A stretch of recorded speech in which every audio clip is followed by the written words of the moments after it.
if you just picked a regular guy or a good player that's going to take time to develop. So I wouldn't put a timeline on it.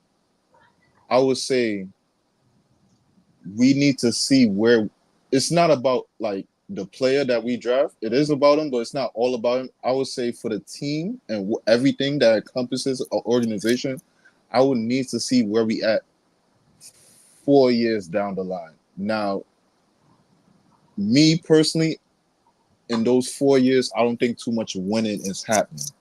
You're gonna be tight, Breezy. You're gonna have to be covering a lot of L's, in my opinion. It could be going different, but that's just my opinion.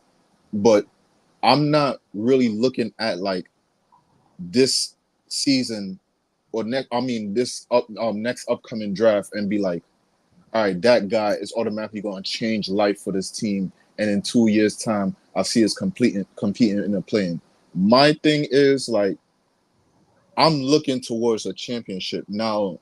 Everybody journey different. It doesn't have to go all the same way. So it doesn't have to be like, oh yeah, you have to get to the play in one season. Then next year you get to the playoffs and like you probably get like a 7 or 8 seed. Then you lose like to in like a 5 or 6. No. Everybody journey don't have to be different. I would just like to see where we at in 4 years time and determine it from there. Now, real quick, I don't know if Sean Marks should be here for that whole 4 years. I would agree with John and my nigga Leaf to that point. Shout out to my dog. But if he's still here, I gotta accept it and I gotta see where we at in 4 years time. I'm not putting the pressure on the player that we draft. I'm looking at the organization at what would you do in 4 years time. 4 years time is 2028. We have a lot of picks in that time and a lot of moves we could make. I would like to see where we have 4 years time. 4 years time is Nick Claxton end the contract right there. So I like All to right, see so everything from right there. all right, hold on. We shout to Leaf and Ivan on the panel with us now. We gonna go to John though. Again, let me kind of rephrase the question. You see how Kate Cunningham on Detroit. You see Jalen Green on the Houston Rockets. These are the top two. You see these players, the top three picks. How long should a franchise build around them before they say, you know what, we going in a different direction? And y'all just again to bring context before all of that between us, BK and Wild Hoops and all of that. I was saying that only 42 players got drafted in the NBA ever in the whole wide world and stay with that team until the end of their career. Only 42 players to put it in perspective. Now, I'm saying that to say it's not really that common. So, what's the window when you get these high draft picks? Like, what's the window? 2 4 years? I'll let them play out their rookie contract to answer the question, but I don't want to be long winded because I want to go around the panel. But we're gonna go to John. So how you feel about it? If we get in these players next season, what kind of window you want to see them have for us to be competitive?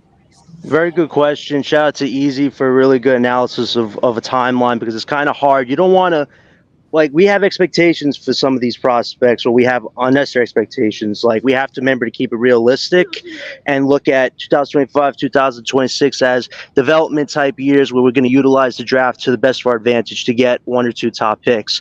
Now, if you get a Cooper or Ace, they have offensive and defensive skills that can be harvested and elevated to another level, especially with a team like Brooklyn, which could be maybe in a 2 year window where we could be in a playing situation, depending on what happens. And another thing is after 2026, we're going to have the Knicks picks. Where are the Knicks going to be 2 years from now? Are they going to be contending for a title still? Or is something crazy going to happen? And hey, the Nets might have a window, do something crazy themselves. That's another thing to think about. I mean, if you look at somebody like Harper, he can develop in this system organically with the talent you have, but you're almost kind of expecting Thomas and Claxton to take those leaps because they're going to be the main guys playing with Harper if the Nets choose to take an even slower approach with this rebuild. So there's different things to consider with each and every one of these prospects.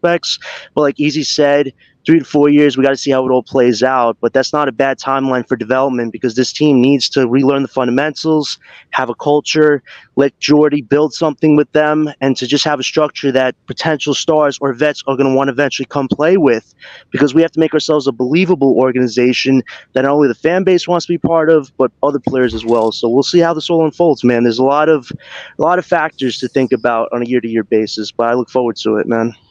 Yeah, nah, that's what's up. Yo, hold on. We're gonna go to Leaf and Ivan, but shout to John and Easy for that. Appreciate it, man. Again, Leaf, Easy, anybody that's on the panel, Cottage 81, just throw your link in the chat and let the people decide if they're gonna come to your, you know what I mean, to your page and whatnot. You know what I'm saying, but y'all can throw the link in the chat. It's all good, man. I'm Hey, trying to grow my page. Y'all trying to grow y'all page. It's all good. You feel what I'm saying? hey, real quick. Yeah. Real quick, Breeze. Make sure you tap into my nigga Big Ox Media. Shout out to the show No Snooze Button. The 3-man weave became the 4-man show. Now you know, you already Somehow know. I ain't get a fucking Let's invite, but it's go. all good. Bro, Let's wait, go. nobody got an invite, bro. Like I just pull up. Yeah, No, no, that's not what I'm talking about. Wait, let me finish the fucking ad, bro.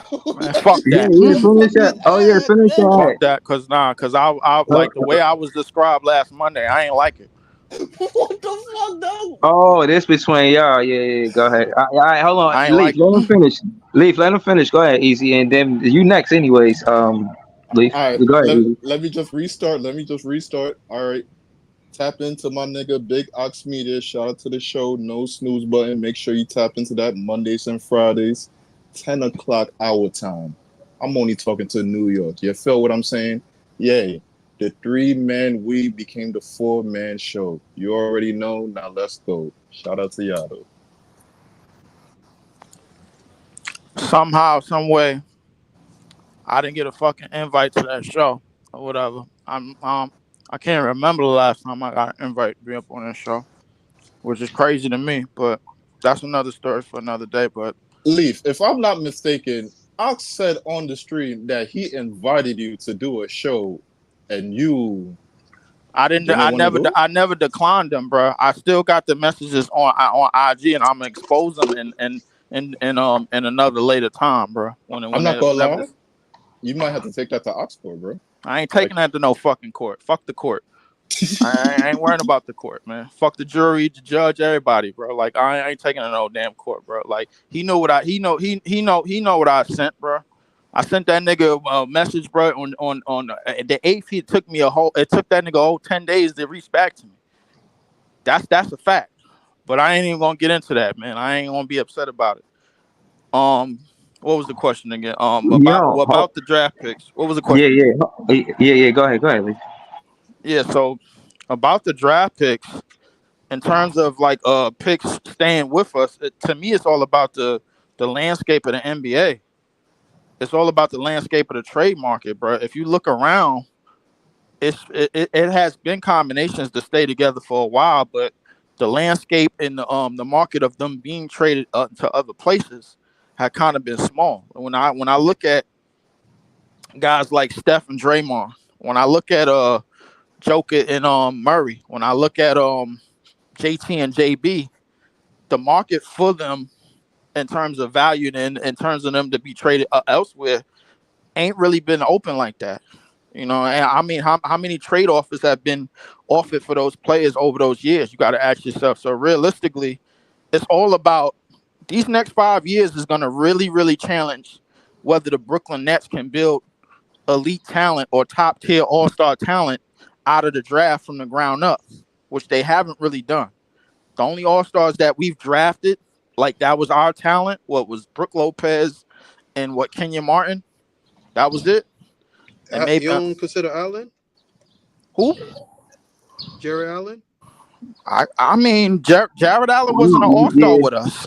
He that's was an true, all but star with Cleveland. yeah, we So seen the really, potential. I see what LM's saying. We seen the potential, but yeah, go ahead, Leaf. yeah. But to continue on, it's all about whether we don't get starstruck. The thing is, bro, we like them chicks that look on Instagram and see how we could upgrade. You know what I'm saying, bro? Like that's the thing we gotta avoid.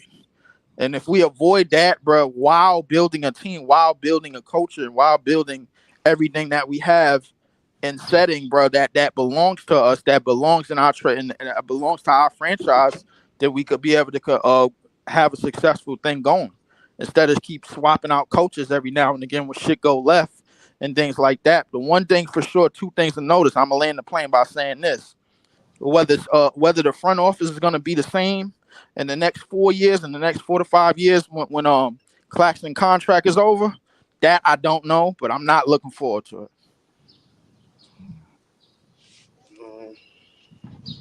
But this what you, but how, Right. ain't that what you've been asking for? Like we need to get this current front office out of here. So in 4 years' time, if them niggas is gone, why would you not like? Why would you be against it? In 4 years' time, if they're gone, I'm worried about who's gonna replace them.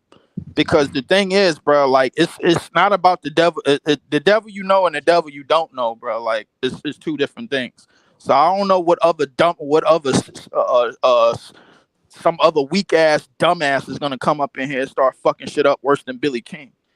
So realistically, I don't know, bro. But right now we got what we got, and I guess we got to work with what we got as far as the front office. But listen, like I said, man, like it's all a matter of how they treat this thing. If they treat this thing, you know, like flowers, like they could bloom and everything, you know, basically kind of like a chia pet, then we're gonna be all right, man. If they try to grow this shit fast and try to look for shortcuts, then they're gonna wind up fucking it up like they always did. Yo, I agree. I'm not gonna lie. Like with John, I agree with John. Yeah, you was point. next. You was next, Ivan. You was next. I agree with John point more. I think a 2 or 4 year window, I feel like that's very reasonable. Like I said, I think that's very reasonable, and I think we could come up with I'm optimistic, bro. I think we gonna have something special. I think somebody's gonna come up, and I think Jordi Fernandez is gonna do something with this team, man, and hopefully we do. I guess we got a tank to get, you know, one of these top players or whatever. But I think it should be quick because it's a lot. Like the league right now is passing off the guards. Like a lot of our players are older now, bro. So I feel like somebody could come in and I'm not saying championship, but I definitely feel like we could be the top of the food chain when it comes to the Eastern Conference Finals in no time. So, but that's it. That's all I gotta say. I'll put it to you this way, and I'm gonna pass the mic. If we ain't on the same trajectory as Orlando, bro, then it's gonna take a whole lot longer than what people think. Yeah, we gotta find out this year though, because so like Ivan, in like 2 to 4 years time, like what, like, are you cool with like a play-in or like a 4th, 5th seed, a first round, a second round? Like, hold on. Anything better than what we did this year is a Hold for me. Hold on. Let me address something with kind of G81. Yeah, when you come on the page, you in the chat, bro. Again, like I said, everybody trying to have their page grow subscribers. That go for you, Leaf, Easy, anybody that joined the panel. Throw your link in the chat. Throw your handles in the chat. You know, but you know what I'm saying? Like, I want to keep the chat engaged to the conversation, Carter 81. You thugging out here for subs. I'm with you though, bro. But just throw your link in the chat and let them come to you. Like, they see your link, they like, oh, all right, I'm gonna just go check this out. But they still engaged in the conversation that we have in here. So I'm cool with it, bro. Everybody, throw your link in the chat. It's cool.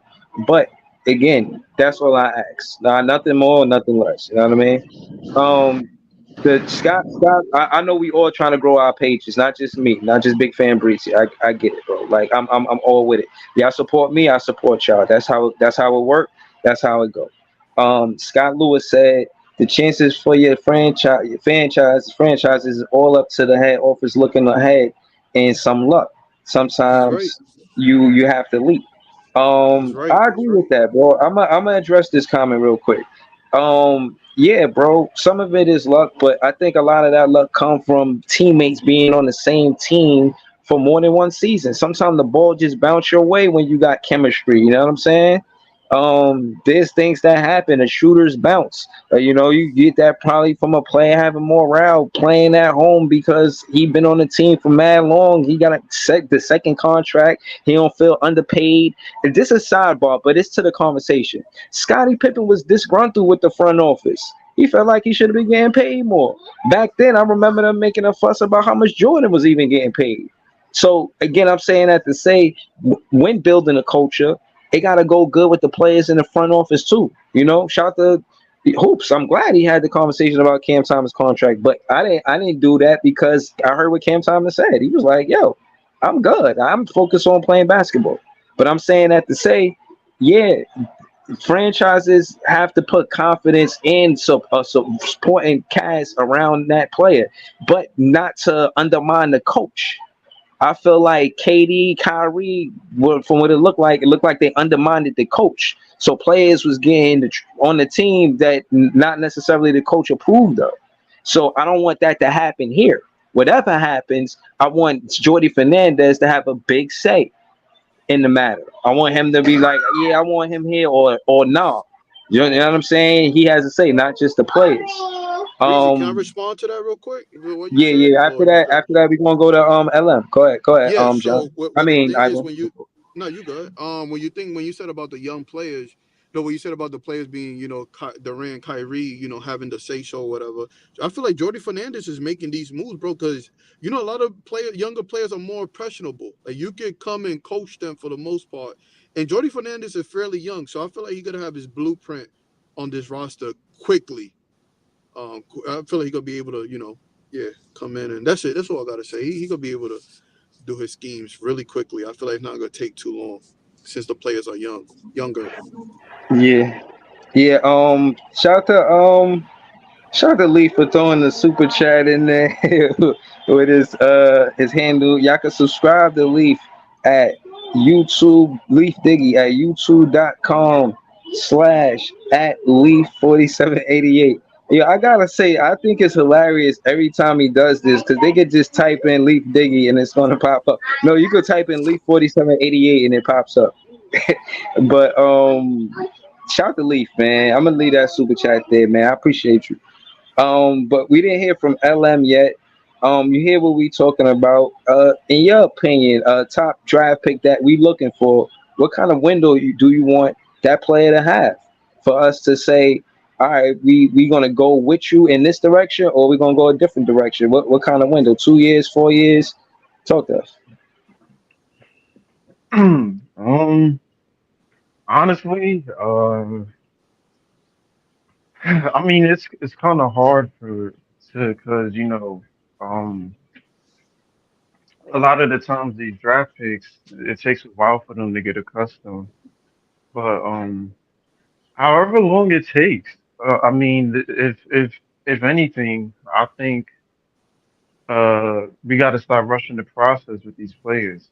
A lot of the times they may not grow into what they're supposed to be right away. I mean, if you look at Cam, he was in an unpredictable. I mean, he was in a situation where I mean, he was drafted to a team that was contending. I mean, you put him on another team, maybe his development is faster because he's getting minutes. Like I think it's all situational, but um, depending on where the pick lands, if it's 3, 2, or 1, or if we even get in that lottery area, um, I wouldn't really put like a time limit on it. I would just say, uh, just let them make mistakes, let them ball out.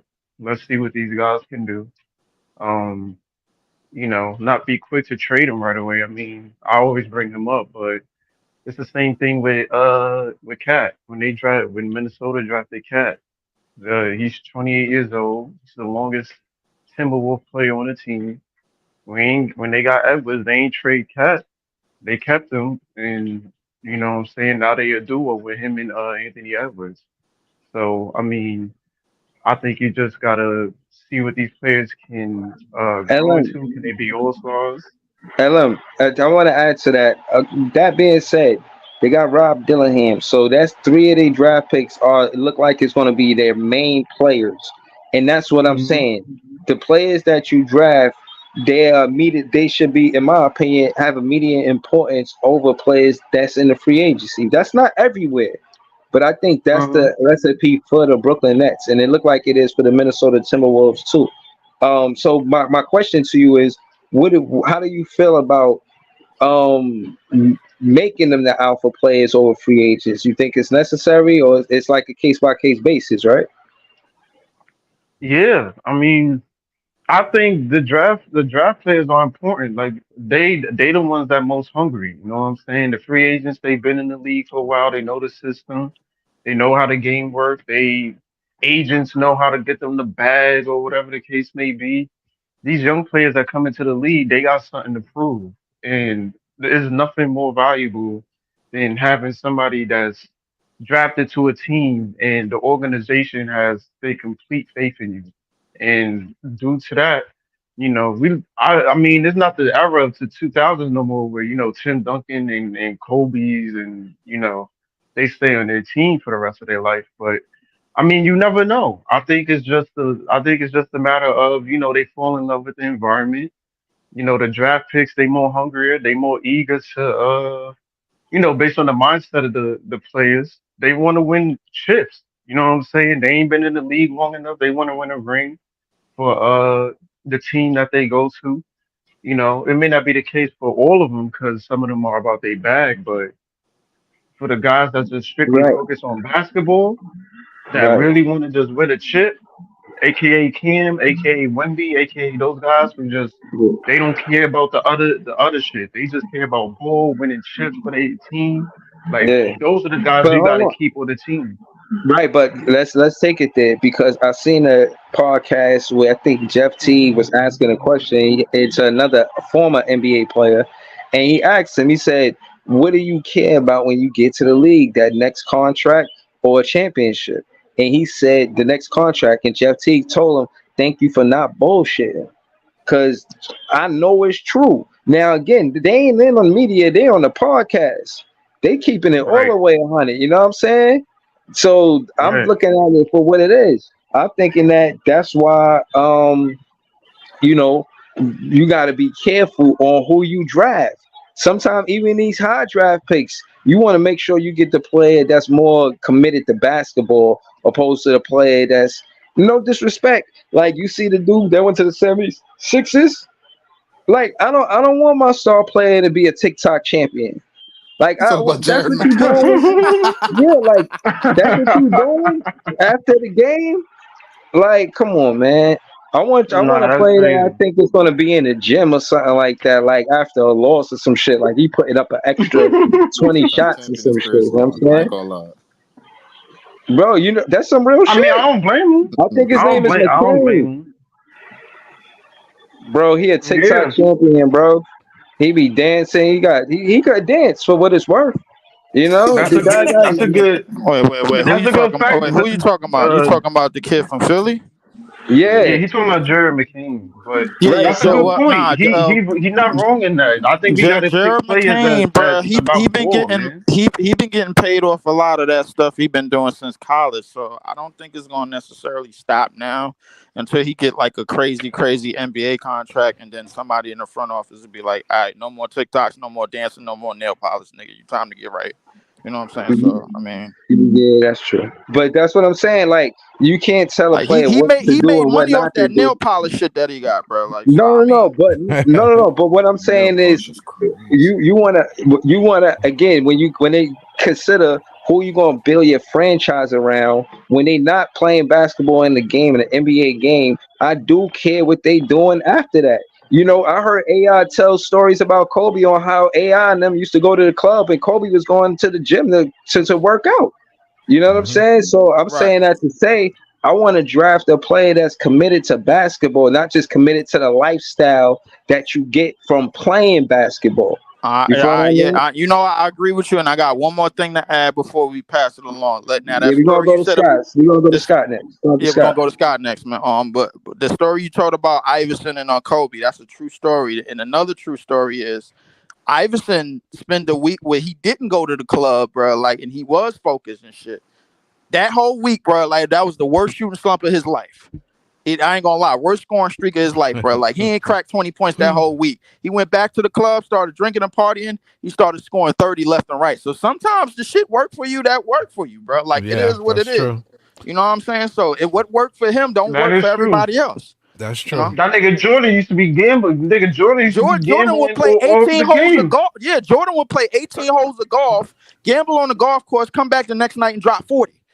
These is Yeah, facts, bro. These niggas was just built different, bro. I don't know what it is, bro. Like it's just certain niggas could do certain shit and hit the court and be okay.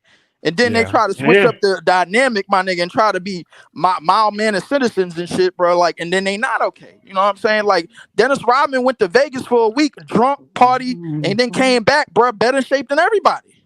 That's right. So I mean, it is what it is. So like, I don't really give a shit what you doing what you doing outside of the court. As long as you ain't getting in trouble with the police, long as it ain't compromising your contract, bro. Listen. You could drink 5 or 6 beers a night, bro. If you come back and put up 40, bro, I'm cool with you. Word. I don't give a shit. Until you start getting And in trouble. some people just not even. Some to Lee's point, some people can just go out, party, do whatever they gotta do, and then come on the court the next day. Niggas put up 30, 10, and 7 or some shit. Like it really do be just, you know. It's just be ingrained in some people. Like you can't take the skill set away. Like the partying and all that, it don't take away from the fact that They get they gonna do comfortable. what they gotta It's the do in the court. comfortability. Yeah, right. Like it is what it is. You see what KD be doing. That nigga KD. I be seeing KD at the clubs. That nigga come back next game, give you 30. Like it was like I it mean, was but we all nothing. know KD ain't a clubbing ass nigga, bro. Like he was at the club, you know what I'm saying? KD is a baller, bro. Like KD and Kawhi, you see them niggas in clubs, it's more of comedy than anything because you know that's not their thing, bro. Like they gonna ball no matter what. But when you see like niggas, like Jordan, 18 holes of golf, bro, gambling left and right, bro, with Smoking actual a cigar. golfers, smoking a cigar, and then come back the same night, drop 40, and then Magic used to go to the farm club with 5, 6 chicks a night, bro. Like come back, put up a triple double. Yeah. Like these niggas was it, bro. I don't know what it is. Wilt had plenty of hoes. I mean, let's pardon my language. So Rodman, like and come back and drop 50. So I mean, it's happened, bro. It's gonna keep happening over the course of history. I don't give a damn what you're doing off the court. All I want to know is, bro, watch the game, watch him hoop. That's it. I don't know what Cam Thomas do on his off days. I don't care. Yeah, Right, I think Cam and Claxton kind of have the same kind of mentality, and you can see where Sean and them in the front office is kind of picking the players that they want to be around. You know, that's why I mean, not to mention they need them right now, but that's the type of players they want, and I think that's the kind of culture that he want to try to build that he let go when he got Durant and Kyrie. You think he's gonna stay here? You think he's gonna stay here, Scott? Until somebody can do better. I'll be honest with you, bro. Like that's a good question, easy, and I'll be honest with you, I really don't know. I would like to Who gonna stay here? It's no way of knowing for sure.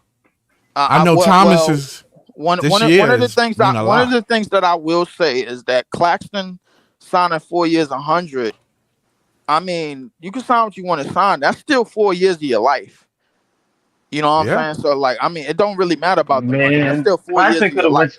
He could have went to OKC. That nigga he could have went to OKC. He could have went to Memphis. He could have went anywhere, but he chose to stay here.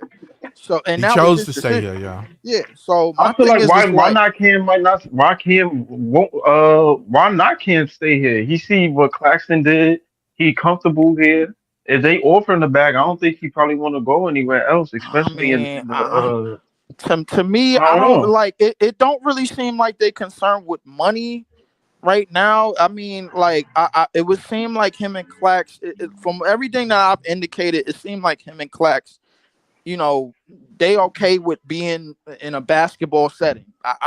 It don't really seem about the money, the years of the contract too much. I don't really get that vibe from them. But then again, like, you know, shit could change. You know what I'm saying? I ain't saying that shit can't change. Shit can change. I thought Claxton got a great deal for him. He did. You look around the league, you see what these other dudes got. Great deal compared to what we got for him.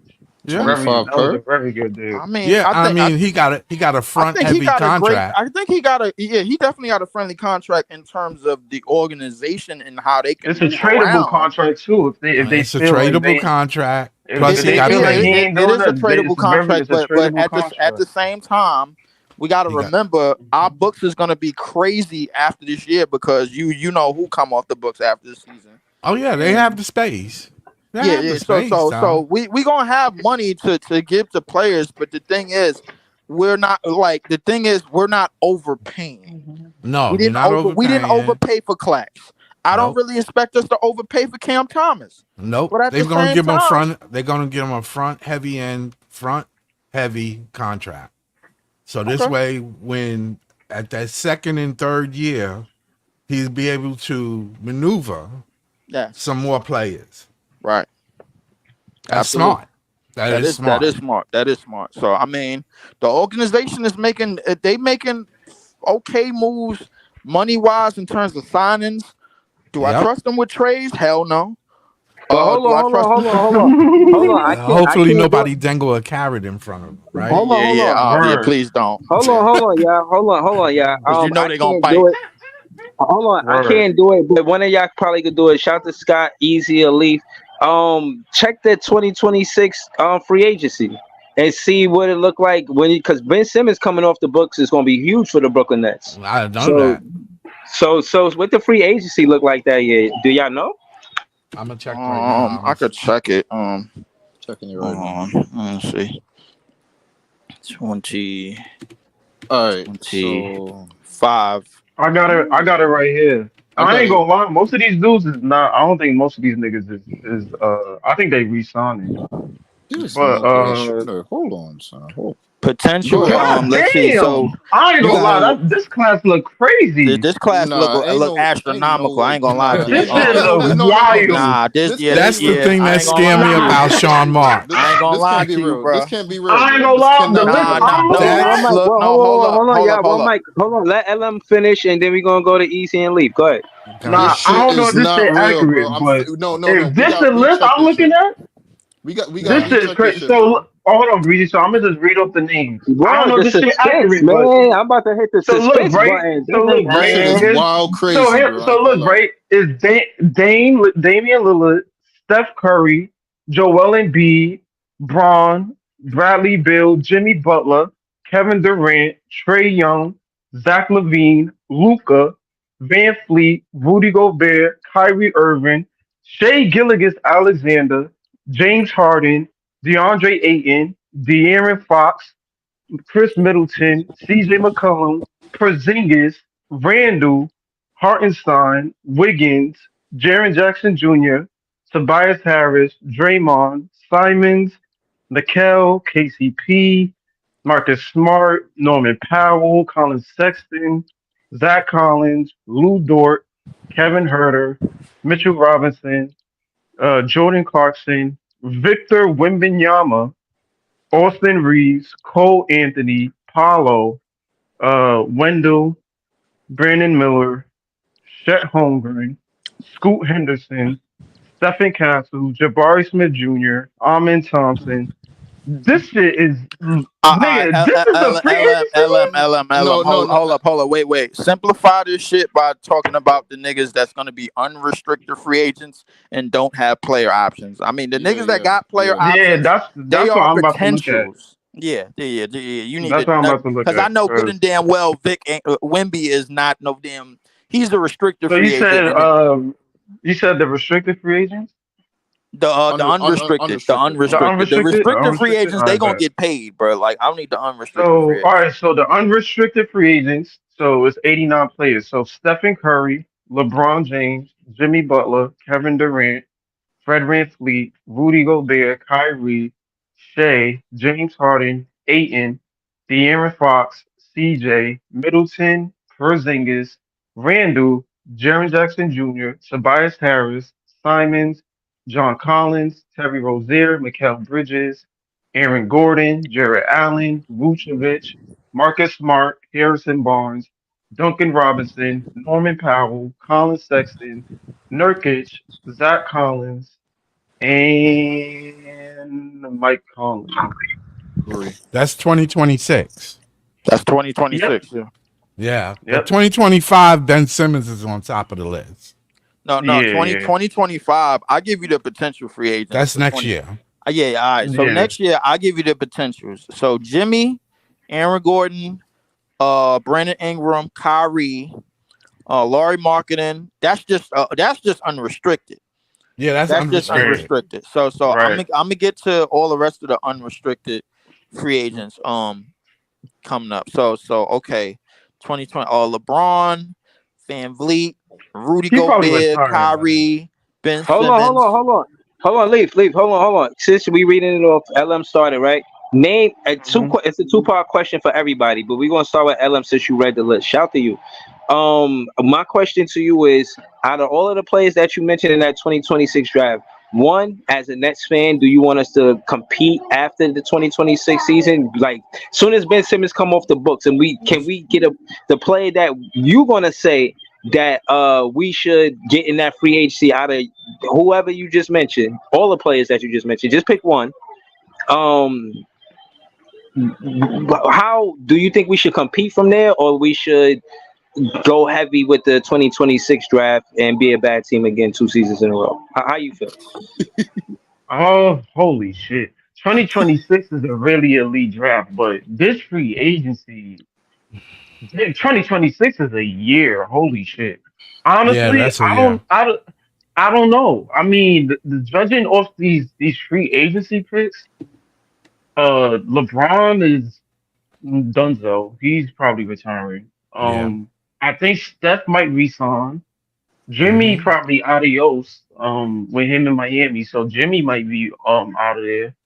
Uh, I mean, Jimmy, what, like 35 now, 34 around that age? I mean, a lot of these guys is 36. up and up in they, yeah, a lot of these guys is damn near their 40s. I mean, by the time they contract and we in our stage, I mean, you mostly looking for vets. Uh, I mean, Shea probably gonna resign with OKC. I don't know what Harden's gonna do. De'Aaron Fox probably would be a good complimentary piece. I mean, Horty's here. He has experience with Horty Fernandez. If you can try to Hmm. get De'Aaron Fox here, that That's would be nasty. fire. That would be an I'll be amazing honest. I'll be combination. honest with you, bro. Like the way this new CBA is laid out, bro, it seemed like the money that these niggas is looking to get, bro, it don't seem like nobody gonna be moving around as much Right. I with think the a lot money of that these like dudes is resigning. yeah, A lot of these it's dudes gonna are be less. A resigning. lot of these dudes is probably gonna be resigning, bro. Like they see 250 man for 3 years, for 3 or 4 years, bro. They gonna be like, all right, sign me the fuck up. You got to remember a thing too, because we're also with the unrestricted free agents. These teams have these niggas bird rights. So in one, Right, they could pay these niggas more, right. and Without two, digging way in the cap, bro. Like especially because the bird rights is like the common denominator in the CBA. You absolutely right. yeah, I really and then two there's a with it, couple of centers that's going to be available. He's Man, right. and It then depends two. on how Claxton operates. Chicago. man, And then I don't hold want to on, hear hold shit on, about no center, bro. Like I don't. hold on, and then two with it too. With the new CBA, coming up, the team will be more inclined to pay that player more. So, cause Mm. with the Right. bird rights, so they know, And we know getting new the TV bird money. rights is what they get. So like you gonna be somebody gonna be getting 400 mil real soon. Oh yeah, that's Four To coming. hundred answer mil is your, so crazy. to answer your question, Hold on, Breezy, hold I on, think y'all. Darren would be a good addition. I think Hold Darren on, would, hold on. if you can try to get him, that would be dope. Yeah, so you talking about De'Aaron Fox, right? Yeah. Yeah. All right, so hold on. How old he gonna I be by wanna that ask time? that question. I want to ask that question to everybody. But shout to Ray LM. So you saying in 2026 we should get De'Aaron Fox and build around that? I'm with you. I just want to go around the panel. Let's go to Scott and Iceman. We ain't hear from Iceman yet. Shout to Iceman. Go ahead, Scott. Yeah, I think that looking at that list, right, the Aaron Fox would be good, but depending on how they draft, if they You got to get somebody drafting younger. right, if they drafting a guard or Get Dylan a Hawk. small forward, they might want to just get a center. That's, I mean, that would be better for Clax because Clax don't have to play center, or they'll have him as a backup. Clax No, don't that'll have the be skill set to worse. play the four, bro. Yes, thank you. Let Yeah, him we need play a the nigga that, four. but His rebounding is very well. It's very good. But he don't have the overall. He don't have the overall skill set to play the four though. To Scott's point though, he's right because let's say hypothetically we get the third pick and we draft Dylan, that solidifies our point guard spot. We don't need to get De'Aaron. Right. That's what I'm saying. Or Cooper, one of them niggas, that solidifies our 3 for life. We don't gotta get a 3. So it really do depend on where the fuck we drive. That's right. And this works out perfect for them because this is next year. It seemed to me like we could get 2 of those in one draft. No, but well, you don't know. That's a risk, please. That's a chance. That's a huge. That's a chance. But what I'm saying is, we got our picks, right? Like this is what we're doing. We got but you gotta depend on what the Knicks is gonna be, what the Bucks. That's a chance. Like we don't know what the niggas. I get what you're saying in terms of lottery, but in terms, I'm already giving you one. And that's a chance. Position, bro. Right. I put it to you this way: in terms of position players, we've done pretty well picking like outside of the lottery. So, like, I don't think we're gonna miss. That's true. I don't think we're gonna miss, bro. Like, listen, between the 3 players that we've been talking about in this draft, bro. Like, if we get one of them and we do damage in the rest of the first round, outside of the lottery, we're gonna be fine. Well, you know, I guess if you want to look at it that way, I personally don't. I think if you look at the draft class that's Scott, coming up. Scott, if you look at the trajectory of the age of this team, the age range, bro, if we going in free agency, we want to pick somebody, bro, that's probably going to be a restricted free agent, and then we could just outbid that other team. That's going to be less money than paying for somebody that's unrestricted and looking for 40 or 45 million a year.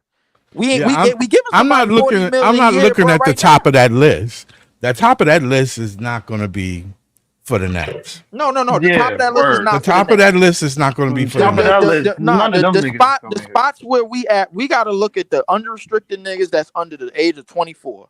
And I say around 20 million. 20 million. Hold on. My thing is, again, I want to go to Iceman. I don't know if De'Aaron Fox ain't gonna be 24, but I would still go with him because he's under 28. If they 27, 26 trajectory, bro. All right, De'Aaron Fox is good. Hold on. It's hard to say that it doesn't because when you think about again, I don't want to be long-winded. We're gonna go to Iceman. The average age right now, besides DFS Cam Johnson and what's his name, the shooter, it's like around 24, 25. So case in point is next season they'll be going into like 25, 26. If we get a play in a free agency that's 27, maybe 28, that's not crazy. But again, hold on, I don't want to be long-winded. Shout out to Iceman. He joined the panel he been here, talk to us again. So the question is, going into, I know the 2025 draft is important. Hold on, I'll be right back. Go ahead.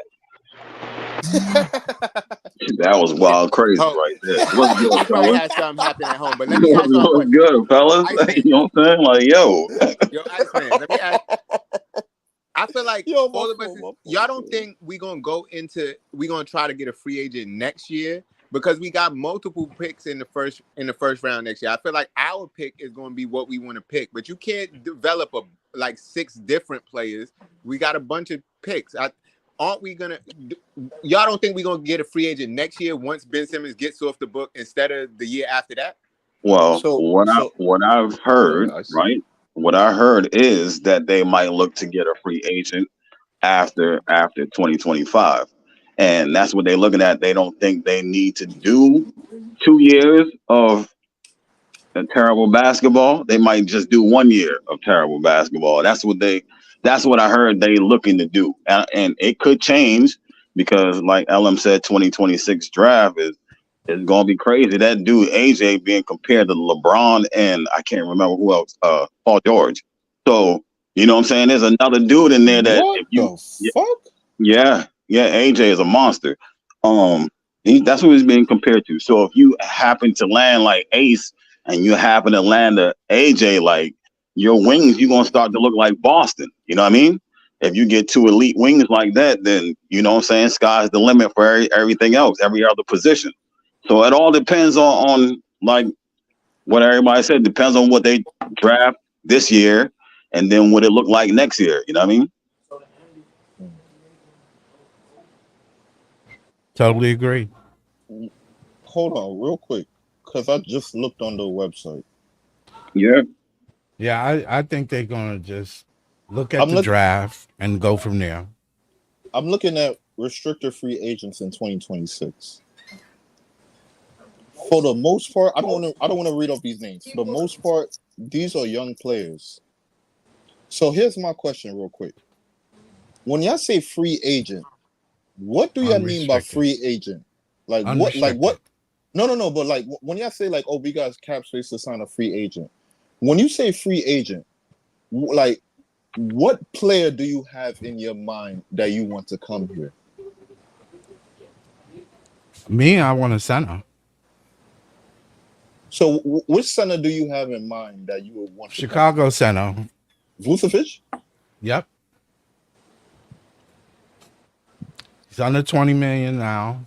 He might want a little more because he's going to be unrestricted. He's a good shooter. You know? So they just need to have a point guard. They can draft a point guard. Next year draft is going to be some good point guards. Yeah. There's going to be some great point guards up there, man. If I roll with your idea, Scott, that means Nick Claxton development. Well, he can go. He can slide over the 4, which I think he really is. But let's look at it. If he plays the floor, you have no real offensive game unless I set you up. You don't have a shot. You don't have a mid-range. You just game. Pick and roll, and he runs the court.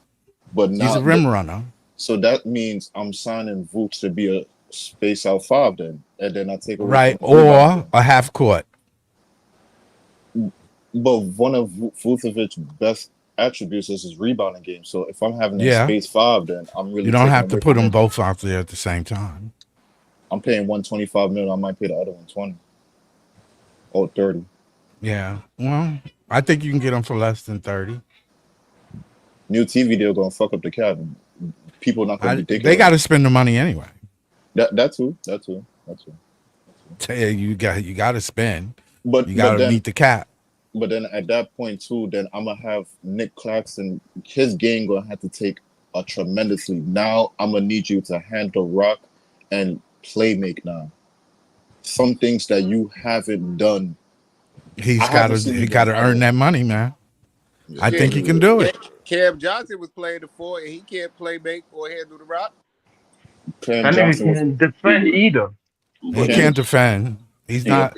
Claxton can defend. He a floor spacer though. That's what you got to look at. Cam Johnson is really a 3. But that's if we got a center that can space the floor. You need somebody in the paint, man. Nah, but I just read something online said from the corner 3 he shot 45% from the corner 3. Cam Johnson can shoot. It's just he can shoot. It's just he ain't been consistent. But he just had injury issues this whole year.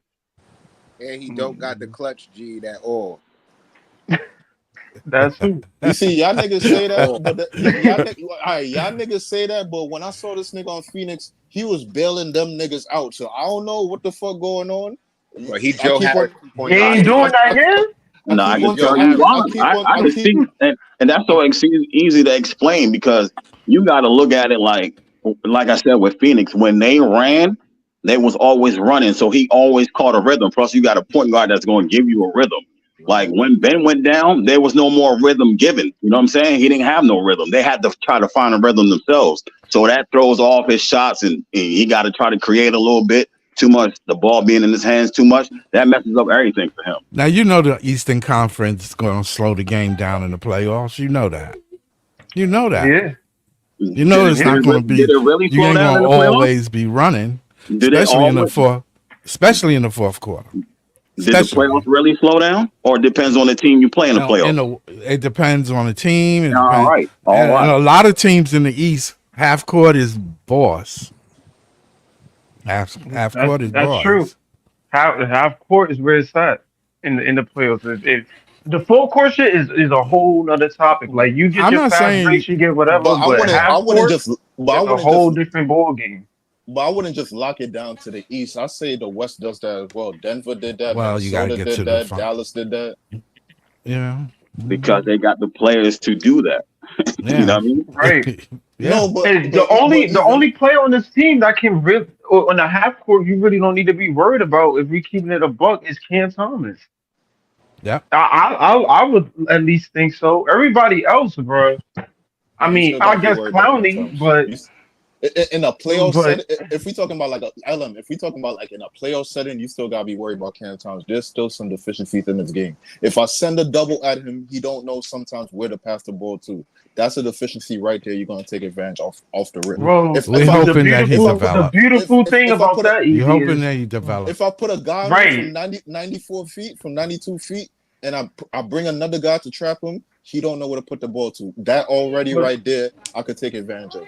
So if we the talk about a beautiful half-court thing players about here, that though is that we far from a playoff team. So hopefully by the time we get to that point, Cam will have worked on that already. Right. So that And wouldn't Jody be put it. him in a position to work on it. niggas wants to make a Right. play in this year, bro. Niggas wants to No, make a play in. That's I not don't think that. everybody. That's Not not this everybody year. easy. The hell, Not the, you got yeah. niggas on Twitter saying capture the flag and posting Ace Bailey highlights. These That, niggas not worried about no playing. yeah, we got to get Ace. Yeah, like hell no. Listen, I get it. Get him. Nets fans don't want Get to over see us here. lose. I'm with it, but Get over bro, here now that you want to be. everybody is on the tank train, my nigga. I don't know where these play. I don't know what. Listen, no offense to Harlem and all these niggas, bro, but niggas is trying to get the first, second, or third pick in the draft, bro. These niggas is not worried about no playing, none of that shit. Like, it would be nice, but I mean, at the same time, I think the organization they might pull some Milwaukee shit if niggas is winning too much. Like, yo, sit these niggas out and y'all doing too much. Like, I don't know. That's what I'm It saying. might be. It might be some Milwaukee situation. They might pull Cam out because Cam doing too much. Yeah, Like, all the veterans, have a seat, please. You know what I'm saying? Come get this Gatorade real quick. Young boys go out there and yeah, run. like, You know what I'm saying? Have some word. fun. I keep telling like the organization, listen, the players, they got pride. They not gonna go on the court to lose. I understand that, but So the organization is extremely powerful. When these niggas have an idea and a strategy, they going to execute it. They're not, the players is not bigger than the organization itself. But LM, We all right, have LM, to understand that. LM, let me ask you a question then. Let me just ask you this question then, right? Boom. Mm-hmm. Remember how the Utah Jazz came out this year and from the beginning of the season they was killing? He was like, yo, what the fuck? They supposed to be tanking, but they winning games. What happened if we come out that same way? That our young talent, for some reason, take some people by storm. They not really ready for our scouting report, and we take them by storm. And I'll say like the first 25 games, we like 16 and. Well, listen, as long as we end, I don't know about trading, but as long as by April or whatever the fuck we end below 500, I'm good. I just don't want our record to be positive. But if that's the case, cool. We seeing the progress. We see what Cam and the young guys is capable of. But as long as that shit don't end in us being above 500, I'm content. Do what you got to do. Utah was on a roll. Them niggas plummeted the second half. They sat them down. So I mean, it is as long as we see that, as long as Cam improve on his playmaking and rebounding and defense and stuff, as long as we each see individual improvement from the players, I'm content. I don't really care. I'm not gonna sit here and be like, yo, Cam ain't winning us games. Like, no, I know what we're trying to do. So right. Let me ask y'all this then. This is a question for the panel. And if anything, I don't want y'all to all like. I want everybody to get it off. Pick one player, each one of y'all. Pick one player, and just tell me one main thing you want to see develop from this guy in this season. So like, just pick one player. Don't do the whole team because I want to hear everybody get it. But like, just pick one player and. With that one player, what do you? Because we all know almost all these niggas on this roster is flawed. They have something they need to develop. But pick one guy, and what's the main thing you want to see develop from him from this season? All right, hold on. I want to get mine out the way. Cam, we already know what the fuck he got developed. I'm not choosing Cam. I'm gonna say Claxton, and I'm gonna say free throws. For the love of God, get to 70% or something this year, bro. Please. I don't need him in the fourth quarter. If niggas foul him, he can't make two. I need him to at least get to at least 72 or 73% this year. Hope by the grace of God, he can be a decent free throw shooter. We get the ball rocking. If he can get a little bit of a mid range, that would be dope too. But free throws, Claxton needs to be working on that. Hopefully he is. Yeah, that would be my thing. I'm gonna say Dayron, and can he learn how to please set a screen, a proper screen? That would be immensely helpful to this team, because that kid, if he set a good screen without moving, he could stop somebody from getting to their spot. Know what I mean? Yeah. But he just always be moving with the screen, and they call him moving pick, or he lean into it too much, and then he almost hurt somebody. Like, he just got to stand still and set a screen. You just hope he get better at setting screens. Right. Because if he gets better at setting screens, I think he'll get more playing time, and he'll be able to pass the rock more, which is one of the parts of his game people don't know, that he could sling that rock. He's pretty good. He can pass. He can definitely pass. What about you, Scott? What about you? Claxton get a mid-range shot. No, don't repeat. No. I mean, he took my thing, but okay.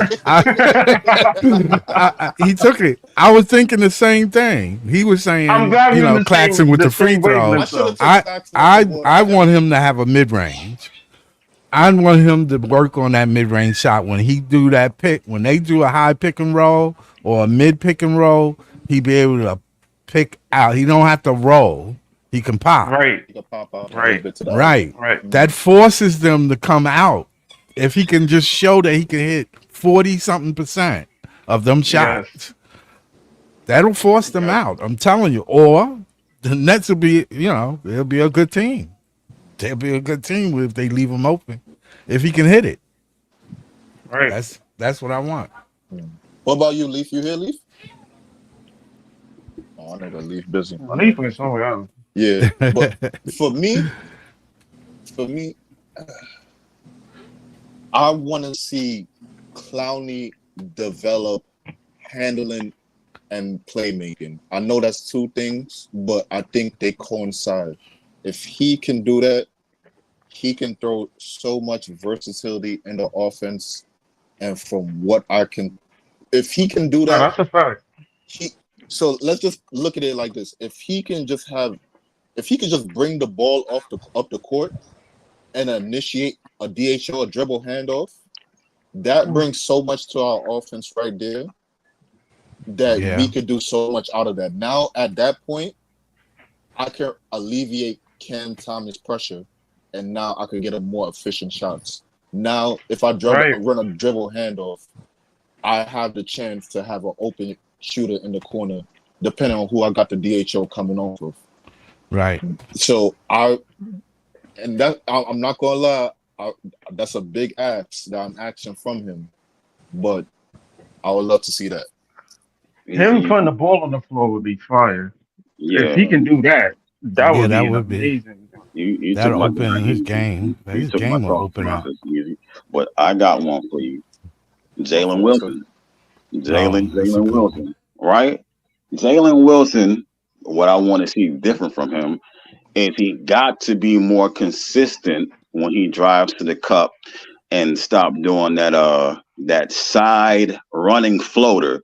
You know what I'm saying? Like he got to be more when he gets to the cup. When he gets close enough, he got to do like a short mid-range shot and stop going to the floater, because the floater doesn't really work for him like that. Once he gets to the rim, he's got to be able to do like inside the free throw line type midi, you know what I'm saying?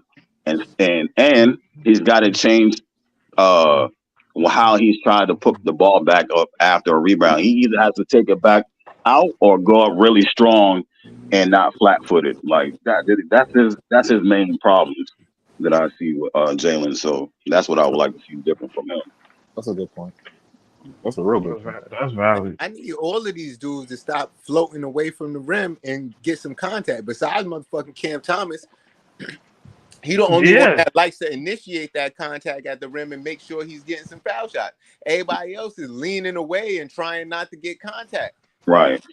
Yeah, right. That's very true. We need to, and unfortunately, I don't think there's guys on this team. I mean, we got to see what Zaire Williams do, and I think Shake Milton kind of got that in his game. But other than that, we don't really got a lot of guys that like to, create contact and get the free ones. So I mean, Cam usage rate this year is gonna be high as shit. Yes, it is. It's going to be extremely high. I'm not even gonna lie to you. I don't know. That's besides Zaire Williams, no defensive improvement from him because his usage rate is going to be through the roof, and I don't expect to see him out there playing defense. He's out there strictly to shoot. I just hope that we see him as the player that he can be, and not the record that the team is going to be. You understand what I'm saying? And reflect that on him. I just want y'all to see if he improved, if his assist improves, if he makes a couple of stops. He ain't gonna stop everybody. We already know that. So he doesn't need to. He doesn't need to. He doesn't need to. Is he in the right spot? Is he in the right spot? So did he try to keep the player in front of him? If he makes a tough shot and they lose the game on him, so be it. He didn't just blow by you. I think realistically, what Cam should try to do and work on more is like the passing lanes in terms of defense. Try to get into more passing lanes. He a small guard, but at the same time, he ain't that slow. He's pretty fast for what he is. So try to play more passing lanes. Try to get more. I'm not saying he's gonna average like 2 steals per game, but if you can get to them passing lanes more, try to play those, try to read the play before it happens. I think that can be really good for his development. But to Jay's point, I mean, he's gonna have a huge offensive workload this upcoming year. Hold on, yo, Breeze, you here? Breeze, you here? Yeah, I'm right here. What's good? All right. So I asked the panel a question. I asked them, pick one player from this team and tell me one main thing you would like for them to develop in this season. One main thing. So one player from this team. Now I wasn't trying to like make people like pick over the same people. So we picked Nick Claxton already, we picked Clowney, we picked Jalen Wilson, and we picked who else? Oh my god, Day'Ron. Yeah, and Day'Ron. So, Breeze, which guy from this team, and I'm talking about our young core that we think is gonna be here. I'm not talking about niggas like DFS or Cam Johnson and shit like that, Schroeder. I'm talking about like our young core. What would you see one player and one main thing you would like for them to develop in this season? Trendon Watford. I want him to be able to funnel the perimeter, the offense on the perimeter to Claxton Clowney for the block. I want that to be like his specialty. Like he may not be the greatest defender in the whole entire world, but he know how to funnel the offense to Claxton Clowney for the block, for the weak side help. If he could be elite at that, I think Jordi Fernandez is a defensive minded coach. So, I know Trendon Watford gonna get minutes. So if he could do that, then it's like if that one thing he can improve on this season, I think it make us a better team. And I think he's part of the core, EV. I think he's somebody that we might go forward with for depth, not necessarily being a starter, but I could see him the 8th or 9th man off of the bench. You know what I'm saying? That's fair. Okay. I forgot about Trendon too. That's a good point. Bring back. Yeah. That's a good point too. Yeah, I want him to be a more for good team defender, so he could fall into. I like his game too. Y'all think we should experiment with Trendon at the 1 a little bit this season? or as a not? point. Yeah, his fake Like as DHO a point? is elite. So you put in Dennis Schroeder and Ben Simmons on the bench? Well, We I mean, trying to lose. ain't neither one of them going to play the whole game. Ben Yeah, Simmons gonna I want to mean, play, man. I feel like no, I feel like you should bring Trendon. I mean, they probably gonna start Ben or Dennis Schroeder. I don't know, but I'm talking about off the bench. Try. I mean, freaking tanking anyway. Try experimenting. Throw him at the one, see what he can do. To Ben is have playing. a 6'8" point guard, type point forward there, Yeah, alongside Cam, that would be really helpful. They play off each other. They got the most chemistry. Try to see what you can do with that. As Hordy, you should experiment with that and see what you got. They got the most chemistry damn near on the team besides Cam, with Claxton and Day Day. So try to see what you got there. That could really work in your favor. Trendon Watford can have at 6'8" the advantage over the small point guards. To Breezy point, if he, can get better at the defending part of his game, and you besides, might have something there. the So you Nets want to times, the Nets are not going to. to trust Ben Simmons anyway. Telling you that right now. Are you sure? Are you sure about that? Hey, I don't know. I wouldn't. Would you? Yeah, I mean, that's you. That's you. You I ain't the mean, Nets. You would trust Ben to be available? Hold on. Hey. Let me give you the scenario. Real quick. Cause remember, we got a lot of cap space for the next year. What happened if they signed this nigga Ben Simmons to another contract? Nah, because that's they not got happening. how y'all know? Exactly. Easy. I pray How they y'all know? won't. See, I pray they won't. that's not a solid answer. wait, you Right. said what did they? Wait, Easy, you said they offer him another contract? No, they give him another contract. They signed him another. Because they got full cap hell space. So they're like, all right, They, let's just if, give him a if they sign contract. him to a league minimum, They ain't signing him to no league minimum, bro. He ain't taking no league minimum, bro. well, that's You the already only know how thing that they goes. better offer. He's not going to take that. That's the only thing they better offer. They better not give that nigga 40 think mil so? again. Like Fuck you out of said, here. but all you said was sign him to another contract. The contract Right, better right. be a Yeah, league you ain't minimum. right. It ain't gotta be specific, like how There much, ain't gonna but be no like league that is minimum. I'll tell another you that comp. much. Then I need to go to and see if I can get on the team. There ain't gonna In be that no case. league minimum. There ain't gonna be no league I'll minimum. take less than league minimum. Get that nigga off the team, bro. Yo, Like the thing is, I feel like the let thing him is, ball if out he don't and let take him the go to a league team that minimum, need he's him. going to the Shanghai Sharks. It's not that I don't his skill. No, it's not that Ben don't have skill. It's his mental. I don't know if he Right. really want to play. I really don't know. Really? You don't?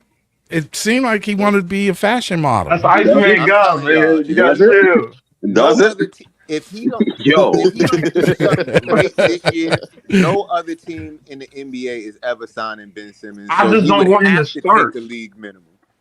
I don't want him to start because I feel like, when he came back last time against that Utah game, he got an injury. The beginning of the season, OJ?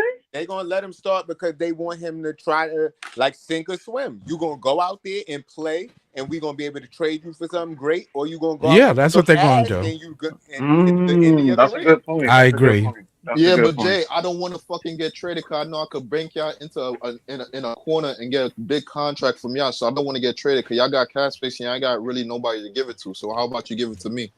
I'm gonna paint a picture. Hold on. I'm gonna paint a picture for you, right? Yo. I'm gonna paint a picture for y'all real quick. They looked at the draft this year, right? They looked at point guards. They had a 6'5" point guard, Dennis Jenkins, who went to Detroit. Actually played pretty good in preseason. He was dropping like 20 or 25 in preseason. They ain't pick him up. They looked at Mark Armstrong as 6'2" point guard. They had on a summer league team. They really ain't take no point guards. They looked at point guards, but they really ain't take a point guard. Do you get what I'm saying? Like, if you saying like Ben Simmons, he's off the books, I wouldn't be too sure that he's going off the books, bro. You know what I'm saying? Just because of the moves they making and what I'm looking at, like, I dude know is what you're nice. saying. Yeah, exactly. So I know wouldn't exactly. I wouldn't be sure like that's a definite like Sean Mark's going to just You let know him who they're walk. going to sign? They're going to sign Schroeder. They're going to sign Schroeder back. No, they're not. Neither one.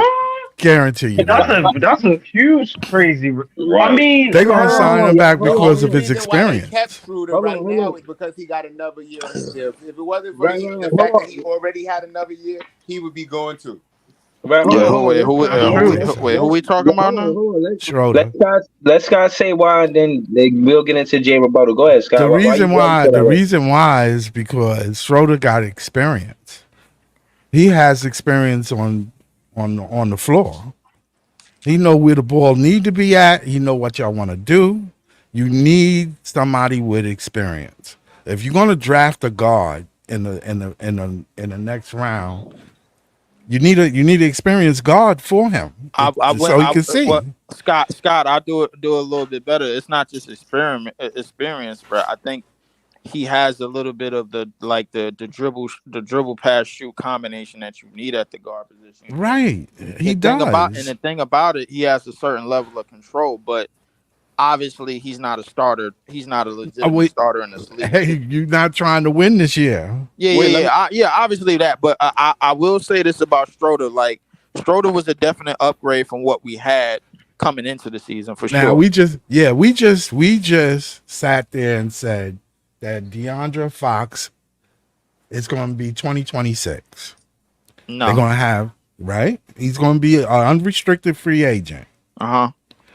If they get, if depending on what they get out of the draft, right? It's a direction that you're going to see. If they get point forward, they can get Fox. Right. They can go for him. Me personally, you see what I'm saying? Me personally, that's true. Because if we get a 3, we will have to try to see if we can go after a 1 in free agency. Yeah. Nah. Well, me personally, wouldn't be Dennis Schroeder that we keeping. Well, you need him for this year. You need him for this year. The books after this year. Right. You need him for this year. You need him for this year. But here's the thing: the point guard that we need, bro, is not in free agency. He under 20-something years old, bro, and he probably in one of these last couple of drafts, bro. Realistically, that's the point guard that we're looking for because the thing is, be more specific. What you mean these last couple of drafts? Because hold on, I'm gonna say this. From what I've heard from Nets fans, it's either we taking Dylan Harper serious in his draft, or if not, we going after De'Aaron Fox in that next free agency. That's pretty much narrowing down what I heard about us and us being serious about a point guard. Y'all heard something? I mean, unless you can get a Dink Tate with the lottery pick, but that's a big if, bro. I mean, Dylan Harper. If we don't get 3, Dylan Harper off the boats. So it's not like we gonna draft that nigga. So I mean, unless our picks go to the lottery and we can get Dink Tate, who is the other point guard in this draft coming up at 6'8". He like a 6'7", 6'8". He a total point guard. So if we lucky in one of those Knicks or Bucks picks land there, I could see that being a possibility where they might select him. But that's a big if. If Dylan is probably the only reasonable option, but nigga, if I pick him in at 3, that's adios. That's true. To me, in all honesty, bro, like our guard situation is not necessarily a point guard. Like it's somebody that has elite passing. It could be at anywhere, bro. To me, bro, like because the way today's game is, bro, like we seeing a whole bunch of different height and different positions of players, bro, that could facilitate the basketball. The best passer in the game is a 7-foot nigga that play in Denver. You know what I'm saying? So like that's like the thing is we got to focus on having a lineup to where defensively we don't have no real lapses and we could do a lot of switching and we'll be comfortable with a lot of the things going on in our lineups defensively. Because the thing is, if we pair Cam Thomas in the backcourt with some little itty bitty ass guard, man, that don't have the real defensive prowess to really cover a lot, bro, and make up for a lot of the defense that we don't have on the perimeter set already, bro. Like then we gonna struggle in that aspect. And if he don't have the ability, the high level playmaking ability to help put points and to produce offense, then we're gonna struggle in that aspect. It's one of the reasons why I was high on Nikola Topic. but that seemed to be long gone. So like right now, we really got to just be focused on somebody that is okay with moving the ball. Period. It doesn't really matter what position he's at. Let me ask you a question, Lee. Let me ask you a question. Cause I asked the panel the question. You pull back up late. So I asked the panel, name one player from this team, and I'm talking about like the young pool. I'm not talking about like other niggas like DFS and Cam Johnson. So like, name one player and one main thing you would like for them to develop in this next season. Now, we was trying to not pick the same names over, but I'm not gonna lie. At this point, it's really only one name left. But you go ahead and just pick one player. Then you pick one player and just give him the last name and tell him one thing he want to see that nigga improve. No, bro, I don't. Please, God, no. Please, God, no. Wait. So you want me to pick one player that I want to see improve on something? Yeah, one main thing that one player that you pick, the one main thing that you think they need to develop. Like, they like this season coming up. This should be the main thing that I should see an improvement on. Like, for example, like my nigga LM said, like, yo, I want to see Nick Claxton hit 70% free throws so you could be in the game in the fourth quarter, not bricking fucking free throws. You have to get taken out the game, or they just play hacker shack on you, hacker clacks. You know what I'm saying? Right. So like, who you feel? I was gonna say two, but I'll leave it at one. I want to see Claxton. Basically, I want to see him in more transition situations. And the thing is that in more transition situations for him, the better, because obviously he could get up and down the court, he could run, and obviously like his trajectory in terms of how he's gonna like basically raise his box score is in transition. You're gonna see a lot more points. You're gonna see a lot more defensive plays, bro. Like, cause he could get back and he could chase down blocks. You're gonna see a lot more assists because it's gonna be a lot of easy for him to rack up assists in transition, bro. Because he could do a little bit of everything. It don't look pretty, bro, but I think he could do a little bit of those things. The thing is that I think he has to play faster. And I think as long as he's getting the rebound and pushing the ball up the court, I think that's going to make our offense a lot faster. So I want to see Claxton improve and get a lot more transition opportunities, being that this team is young and we want to get up and down the court. So I want to see him do that. Yo, shout to Clax. Did y'all see the Brooklyn Nets posted a picture like, yo, if I send you a picture of Claxton, that means you're blocked? Yeah, I saw that. That's hilarious. Yeah, I saw that. That's crazy. wild. That's wild, crazy. That's wild. I'm gonna use that next time. The I'm marketing block is somebody. crazy. I'm sending him a picture of Clax. That's wild, crazy. But real quick, let me say this because we don't ask the whole panel already. For the most part, everybody on this panel first start was Nick Claxton. For the most part, everybody on the Leaf, you disappeared for a second, but like for the most part, when I posed this question, Nick Claxton name was kind of like the first name popping up. Now, shout out to my nigga Jay, he went straight for Dayron, but Nick Claxton name was the first name popping up. So let me ask y'all this: do you feel like if Nick Claxton? Ain't nobody say that about Cloudy. No, I said Clowney. Oh yeah, all right. But and I wanted to pick Claxton too, but like niggas took, like everybody was taking him, so fuck that. But let me ask this then: if Nick Claxton alone takes a huge jump, where do you see this team? Everybody else stay either the same or they get incrementally better, but Nick Claxton takes the jump. So when the jump, I'm saying, for some reason he hit in the elbow mid-range. For some reason he's hitting next to 69, 72% from the free throw. For some reason he's running down the floor like a fucking gazelle, and now he's finishing with authority in transition. Yeah. If he does all that, where do you see this team? I'm gonna answer that first. I would say I'm gonna say where I see his team and where I see him. Where I see him is about north of like 15, 16, 17 points a game, 12 to 13, 12 rebounds, and about a good 5 to 6 assists. If that does happen. Now, granted, how it happens, I don't really give a shit how it happens, but if that is his If that is his best score like box 12 score, points a game now. So if you say with all of them improvements, he only get a 3-point boost.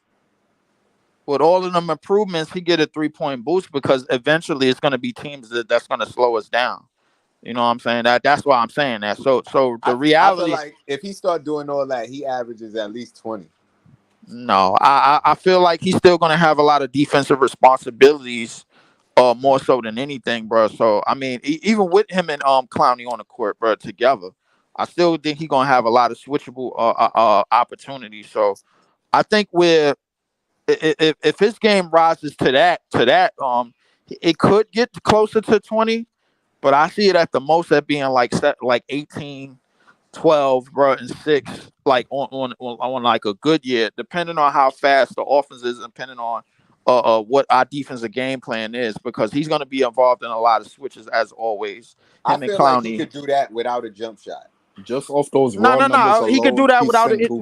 Yeah, I feel like he can do that without a jump shot, but it is the reason why I'm keeping it at an honest 17-18, because I don't feel like we're going to be in enough half court sets for him to take jump shots. He's going to be filling the lanes, getting on the offensive glass, bro, and basically rim running. You know what I'm saying? Like that's mostly going to be, if he sticks to that and that only, bro. Like I feel like he can still be a threat as long as he's still getting the ball up the court.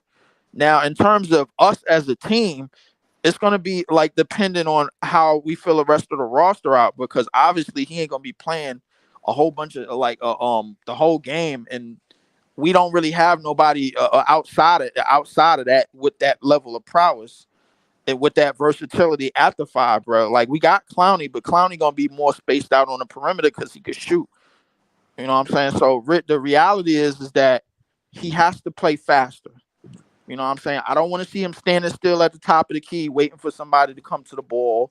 None of that shit, bro. Like, but that's what I think is going to happen if we let Claxton or Clowney bring the ball up the court. That's what they're going to do. Be standing at the top, like what we saw last year. Like I feel like I think we got a faster team than that, Jade. To your point, I think we got a faster team than that, and I think it's going to be up to guys to get shots up early because we're younger and we can get up and down the court already. So, like, if you got your Jalen Wilsons, if you got your Cam Thomases, if you got guys that's willing to get up and down. Last year. Well, yeah, but I don't. How often did we have that unit out on the court together? We had a terrible mix of veterans. But even bum ass Bridges is supposed to be fast. Fucking Cam Johnson's supposed to be fast too. Like we were supposed to be able to. Bro, that clearly wasn't true, bro. Like we know, you're right. I'm just saying that's what I wanted to see last year. Yeah, but that clearly wasn't true. My point is this: now that we have a younger team, it's all about us basically playing a 7 seconds or less type of offense, bro. Because if the more half court sets we get in, we basically playing to a disadvantage. The more fast break opportunities we get in, bro, like we're playing to an absolute advantage. Because this is what these dudes could do. They could run. They could get up and down the court. They could get quick to the basket, and they could fly up and down the court all day. Clowney and Claxton, but I think Clowney is just a better shooter. That's all. But where I see the team going, bro, I see the team going in a good spot. It's just all about how we fill out the rest of the roster. So what? All right. So how y'all feel? How y'all feel about it? If Claxton make those improvements, bro, he might. I think the viewpoint of him changes. Just in terms of him being the guy that you can put out on the fourth quarter. In playoff time, he'll be more of a threat. Just him expanding that part of his game. He'll probably be one of those. You could actually call him like a two-way, two-way defender, as to where he can, he can give you a little bit of the three in the mid range, but also defend at a high level. I mean, that would probably improve his game a ton. If he can get to that 16 points per game range, it's raps. I think that makes Cam's job easier. I think that makes everybody's job easier as to where they can crash the paint without worrying about Claxton being there and clogging it up. And If he's Claxton, rolling. if Claxton And adds Cam 6 trying more to. points to his scoring. I don't really think it's about his box score. I just think it's about his style of play. If he's Oh, playing okay. faster, if Yeah. he's playing faster, bro, like then I think a lot of the stuff works. It could be little things, just getting the ball up the court after a defensive rebound and under like a couple of seconds, man. Like, cause he got good strides, bro, when he's dribbling the basketball in the open court. So like the thing is, Yeah, he can he could move. cover. He could cover a lot at 6'10". So like the thing Yeah, is, he does. the offense is a whole Yeah, he lot used to be a quicker, point bro. guard. Yeah. The offense is a whole lot quicker, bro. Like if he's doing that, he doesn't necessarily have to get the assist all the time. But if he's getting the defensive rebound all the time and he's staying that double prowess type of guy, I don't really give a shit what the numbers look like. I just as long as he's playing a certain style, I just need him to play faster. Don't slow that shit down. You're not about it in a half court set. So speed the fucking game Right. all the He time. needs to be better in the half court set too. Like But needs he to be ain't, more bro. And effective I'm in the not half waiting for court. that shit. Play to your advantage. Fuck that. Hold on.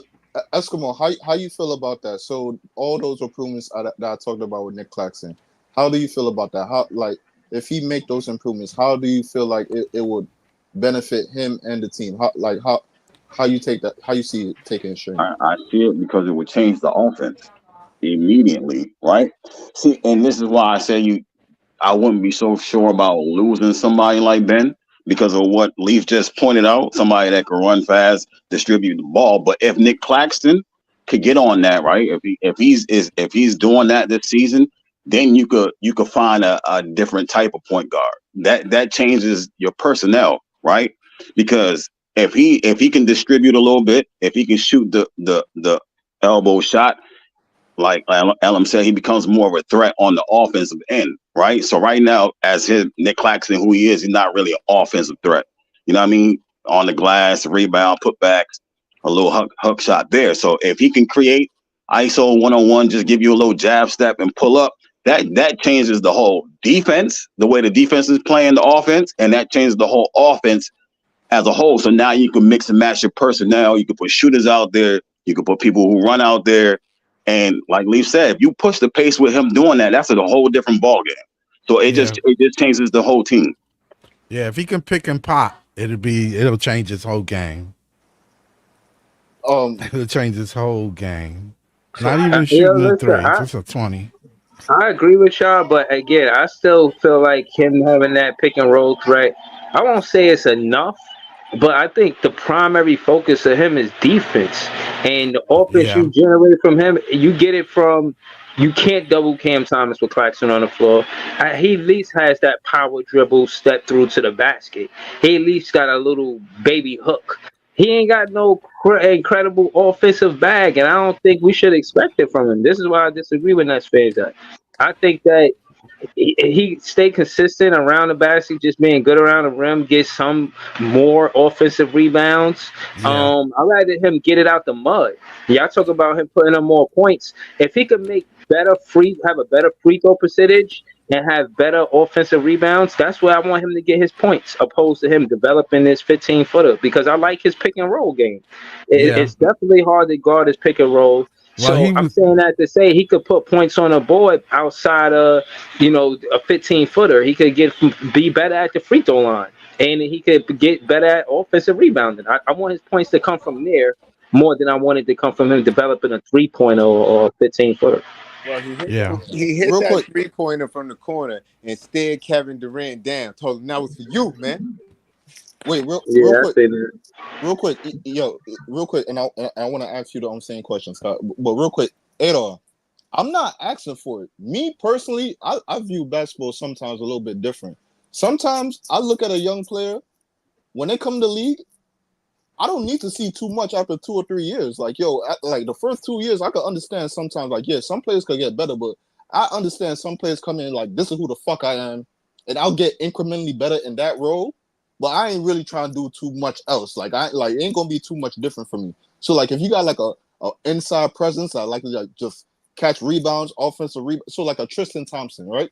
If you got Tristan Thompson, I'm not expecting him to next season space out the court and be from the three, hitting that shit like he's Serge Ibaka. I accept a nigga for who the fuck they are sometimes. Like, all right, this is who you are. But sometimes you need to get incrementally better in that role. You know what I'm saying? So I'm not asking for it. If it pops up, it pops up. But I'm not really asking for that. But Scott, how you feel about the all the stuff we talked about Nick Claxton? So like, you know, I think I mean, the free throws, if he improve in free throws, it'll improve his game. But he's already 13th in the league in rebounds. He's 5th in field goal percentage. So he has a game and he has a purpose. Just like Breezy said, he does what he does and he does it well. So his defense is good. He's in a good place and we need him. We're going to need a 6'10" defensive player. Who else is on the team that got that kind of D that he has? So, I mean, regardless of which way we go, he probably be, he's the face of the team. You see, like Homeboy said, he's look at the posters they putting up. Look at the advertisement they putting up. It's Nick Claxton and Cam Thomas show. Yeah, I think rightfully so. You put an emphasis on your draft picks. Again, if we focus on the draft class next season, you want to show that draft class that we back our current draft picks in Cam Thomas and Nick Claxton. Exactly. You know what I'm saying? I think the morale would be higher for whoever it is get drafted. Like, oh, all right, they're gonna be serious about my career. No player want to just go to the end of the bench. You know what I'm saying? They actually want to get minutes. I think that's the significance of getting a lottery pick.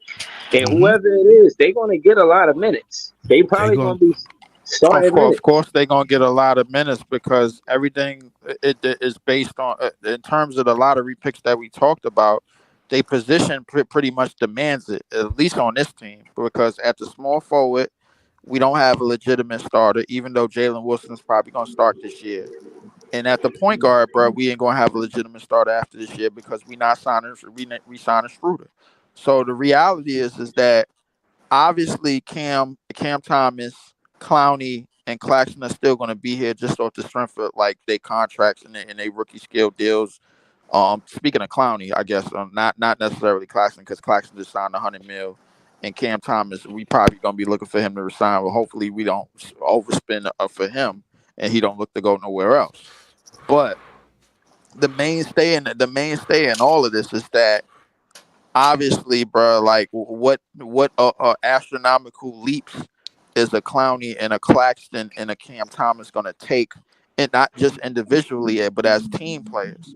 Because the player that we're gonna and I land the plane by saying this, the player that we're gonna get in the lottery between 1 through 3 or 1 through 5, but I'm expecting 1 through 3, is most likely he's going to be expected to do certain things, bro, other than the 3 players that I mentioned because of the high draft pick that he is.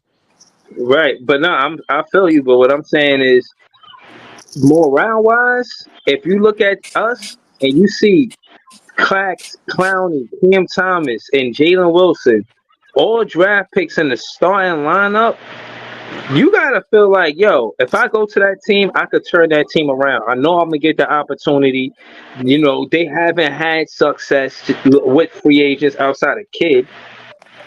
And case in point is a free agent. I mean, not a free agent, a draft pick that's gonna come here.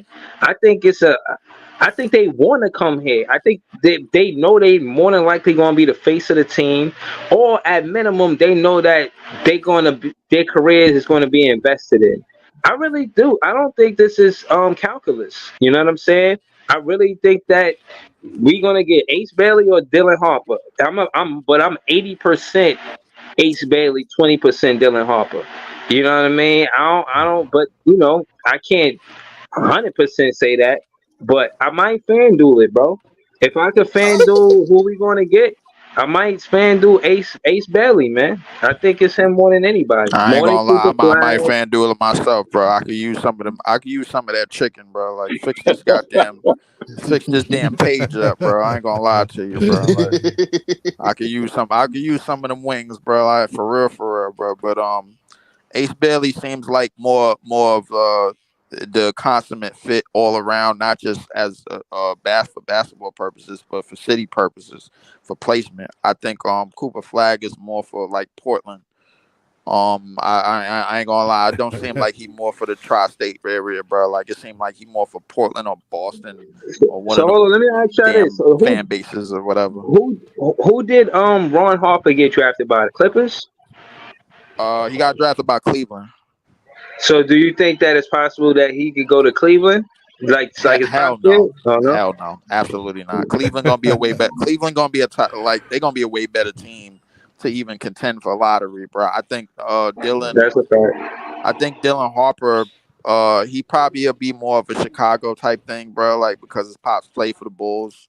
I see him going there, bro. I see Ace Bailey falling to us, Yeah. and I see I see possibly Portland getting the number 1 pick and landing on Cooper Flag. I think Cooper What Flag type of conspiracy is this, bro?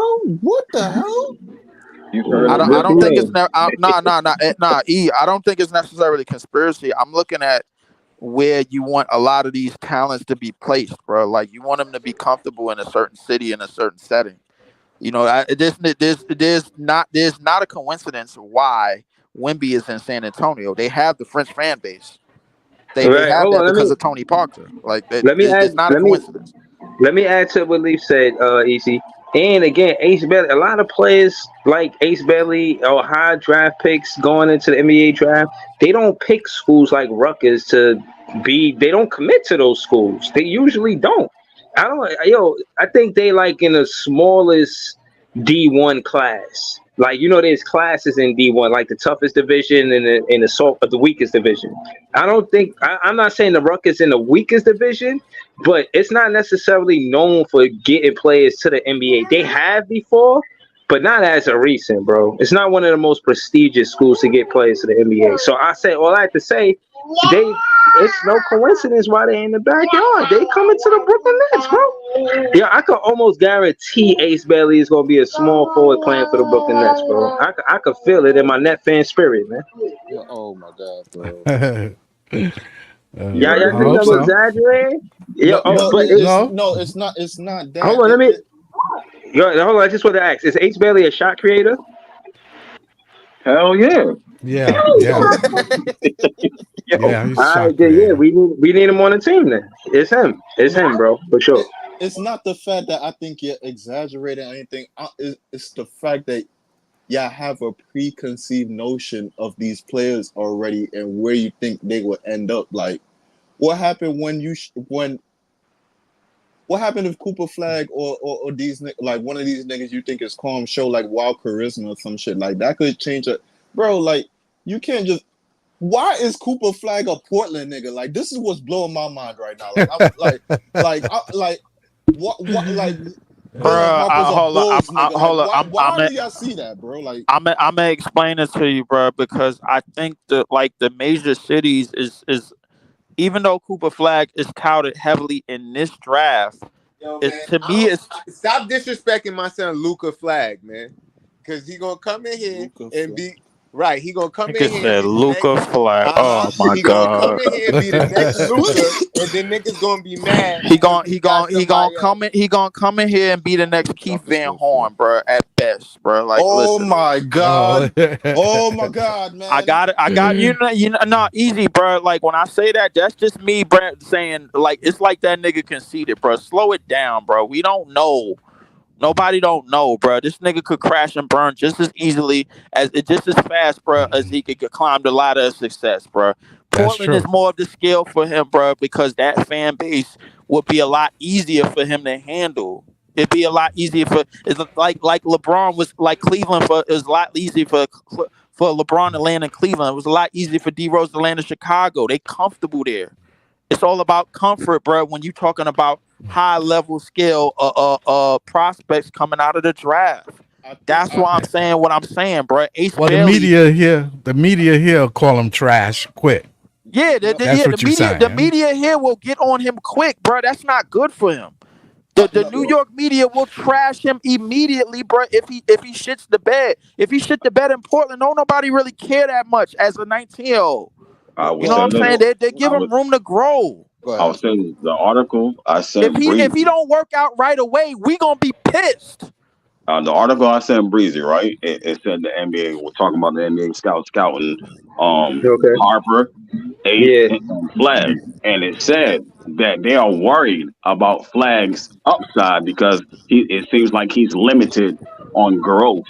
They said Ace Bailey right now is doing things that you see in the NBA right now. So if they had a choice, they taking him first over everybody that's in the draft. So that tells I seen Ace Bailey do a dunk contest dunk in practice, bro. He got my vote, bro. Put him on the Ace Bailey is nice. Ace Bailey is absolutely incredible. I'm being wild every time I see him, but at the same time, Cooper Flag still has a lot of people. Cooper Flag still has the national eye because everybody's seeing him a whole lot more than Ace Bailey. Ace Bailey is going to Rutgers, bro. Ain't nobody really gonna see him like that, bro. Like Cooper Flag is gonna be seen at Duke. Cooper Flag is going to Duke, bro. And there's a reason for it. You wanna make sure he's comfortable, bro. For somebody that's been touted as the number 1 pick for the last 2 years, for a draft that still hasn't come out yet, bro. And he's been touted as the number 1 pick for the last 2 years. You want him to be in a comfortable fan base setting. You don't want him to be somewhere where he's being pressured to succeed right away. I promise you, if he comes here and he doesn't perform right away, it's going to be a lot of niggas coming up in this party being pissed the fuck off. What's the difference between him and Ace Bailey then? The difference is Ace Bailey, bro, is doing shit like I said in the NBA. No. Cause we could use the same argument you just used for fucking Cooper Flag. No, we this cannot. Nigga right here. This nigga did not jump into the league yet, so you don't know how he could react to what's in the league. The reason being is because Ace Bailey is wowing the New York fan base. Cooper Flag is not wowing us the way that Ace Bailey is. That's a fucking lie because there's it ain't. That's racist. No, because there's a lot of people saw him cook the fucking USA team and they are hooked on that shit. But easy, you're missing the main point. New Yorkers know basketball. They not appeased, bro, by Cooper Flag but playing 10 minutes against 80 and them niggas, bro. I'm gonna explain. One mic. Hold on. You can say that too, bro. Fuck it, bro. You don't belong here. If Cooper Flag was black, if you want to say that, that's fine, bro. But that's also a fact too. But we can also add to the fact that his athleticism and Ace Bailey's athleticism is 2 different fucking things. And Cooper Flag is not being compared to T-Mac, PG, and KD. Ace Bailey is. So hold on. Let's hear Jay rebuttal. What you gonna say, Jay? Cooper Flag. I don't give a fuck who these niggas is compared to at the end of the day. Niggas could be theyself. And that's why I saw Cooper Flag personally cooking NBA greats. Now, I mean, just like Easy just said, I'm one of the ones that got hype off of that shit because I thought that shit was fly. And they was struggling to win that game. They won that game by 1 point, and my son Coop was out there doing it, scoring on all 3 levels. We're talking about a 10-minute practice. That's what we talking. We're talking about a 10-minute practice, as opposed to if he was going off. If he was going off in a select game, you said a 10-minute practice. You telling me they scored 80 points in 10 minutes? Dirk cooked some of your favorite all-time greats when he was a young nigga. Yeah, he did. Yeah, you're right. You absolutely right. You absolutely right. Dirk did. But here's the thing: Dirk landed where he landed, bro, and just like Cooper Flag is gonna land where he landed. It's not about who's gonna be a better pick, bro, because Cooper Flag is going number 1 regardless. It's about who's going to get him and where he should be placed. That's what it's about. He's going to fit more comfortably in Portland, bro, than he'll fit in the Brooklyn or New York area, bro, because if he doesn't succeed right away, niggas is going to be on him. Portland, bro, he could go over there and shit the bed in his first year, bro. Nobody would give a damn. Nobody would care. let me get into this, right? Let me get into this, right? So what Jay, so what Jay is saying, right? To Jay's point, Easy, is that people see Flag on that national, like, oh my gosh, he's playing against USA. But me having a friend that was in the NBA, I know all the time they play against NBA guys all the time. He just happened to go to Team USA. Now, you know what I'm saying? He got that privilege, and that's all that was. So when Jay and other people see it, they're like, oh shit, like he out here hooping. But when I see it, I'm just like, oh, he that's just one privilege for him because I seen my guy go through the same thing. You know what I mean? I've seen him hoop against guys. I've seen him do the same thing. So it's not as hype for me. But when you see the talent between him and Ace, there is a big difference in Ace style of play and Cooper's style of play. So, you know what I'm saying? For those who haven't seen him play and just looking at the hype that he has, it's a big difference. When you look at the way Ace play, you like, hold up. No, like, but Ice, here what I'm saying though. I'm talking about portability, right? So here's my thing, right? We done already saw, for whatever it's worth, we saw at least Cooper Flag play against some NBA talent, and he did his thing. We don't know that about Ace. Control the game. So hear what I'm saying though, right? Right. Because to Leaf's point, it depends on where you put this player, because the media and how the fans could react to everything like that could take a negative road to the player. I'm saying, okay, you could say that for Cooper Flag, but at least we have at least some type of semblance of evidence that he can compete against NBA talent. We don't know that about, but wait, hold on real quick, Ice. We don't know that about Ace Bailey. Now, I give that. Y'all watch the man. Y'all believe in the man. Cool. But the game is still basketball. Anything could happen. So I'm not taking anything off the table. Now, my thing is, he's homegrown talent. We could still bring him in. But why do you think our fans are just going to keep on giving him a plea just if he comes in the league and he shifts the bed? Bro, DeAndre Ayton got drafted #1 overall over Luka, over Trey, over all these niggas. Why? Because he was homegrown talent. When he shit the bed, them niggas switched up on that nigga. No, when he shit the bed, when they were contenders, that's when they switched up on him, bro. Because they were saying he was just all right, bro. But the reason why they were saying that he was all right, bro, is because Luka and Trae Young were overshadowing him. That's why. Exactly the point. Yeah. Now I understand it. No. But in terms of just him, when you just looking at one player, you get a scale of what they can be, and you get a scale of what everybody thinks that they're supposed to be, just solely because they're a #1 pick.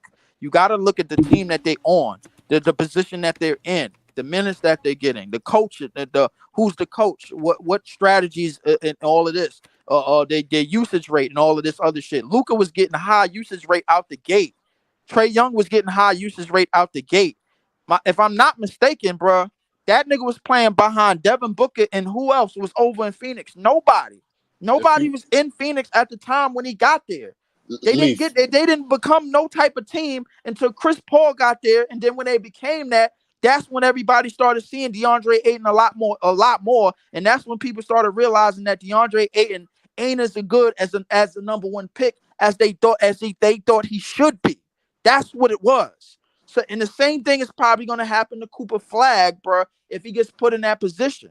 If he gets put in the same position, if he doesn't have the high level usage rate or the high level success on his usage rate, bro. Like I'm telling you, if he comes here, if he comes to this team as constructed, and with us just getting rid of the free agents after this year, and if he comes here, he gets a spot right away. He's going to be called on to do a lot of things as a #1 pick. Just because he's here. If he goes to Portland, they're not going to give a shit because of the way that the roster is constructed. I disagree. I don't know what else to say, bro. No, I disagree because you talking like, because they got that nigga in the team, like they had to do. No, when you got Luka and Trey in this team, you saw this nigga against the players you had in there already, and the coach and the coaching staff decided, nah, that nigga is good. We need to start developing around that nigga. It wasn't just because all things just developed like that. No, bro. They saw this nigga and they saw the skill set and they saw what he was doing, and it was great. And you could see it was going to get along. That first year was a down year for Luka, and then he built up from there. From the second year, nigga said, yo, that was a bad pick. Who gives a fuck about that homegrown shit? You should have went for that nigga regardless, bro. No, bro. Some niggas, if you pick the right niggas, it don't matter about the usage rate, all that. The coaching staff gonna look at that and be like, no, that's a great player right there.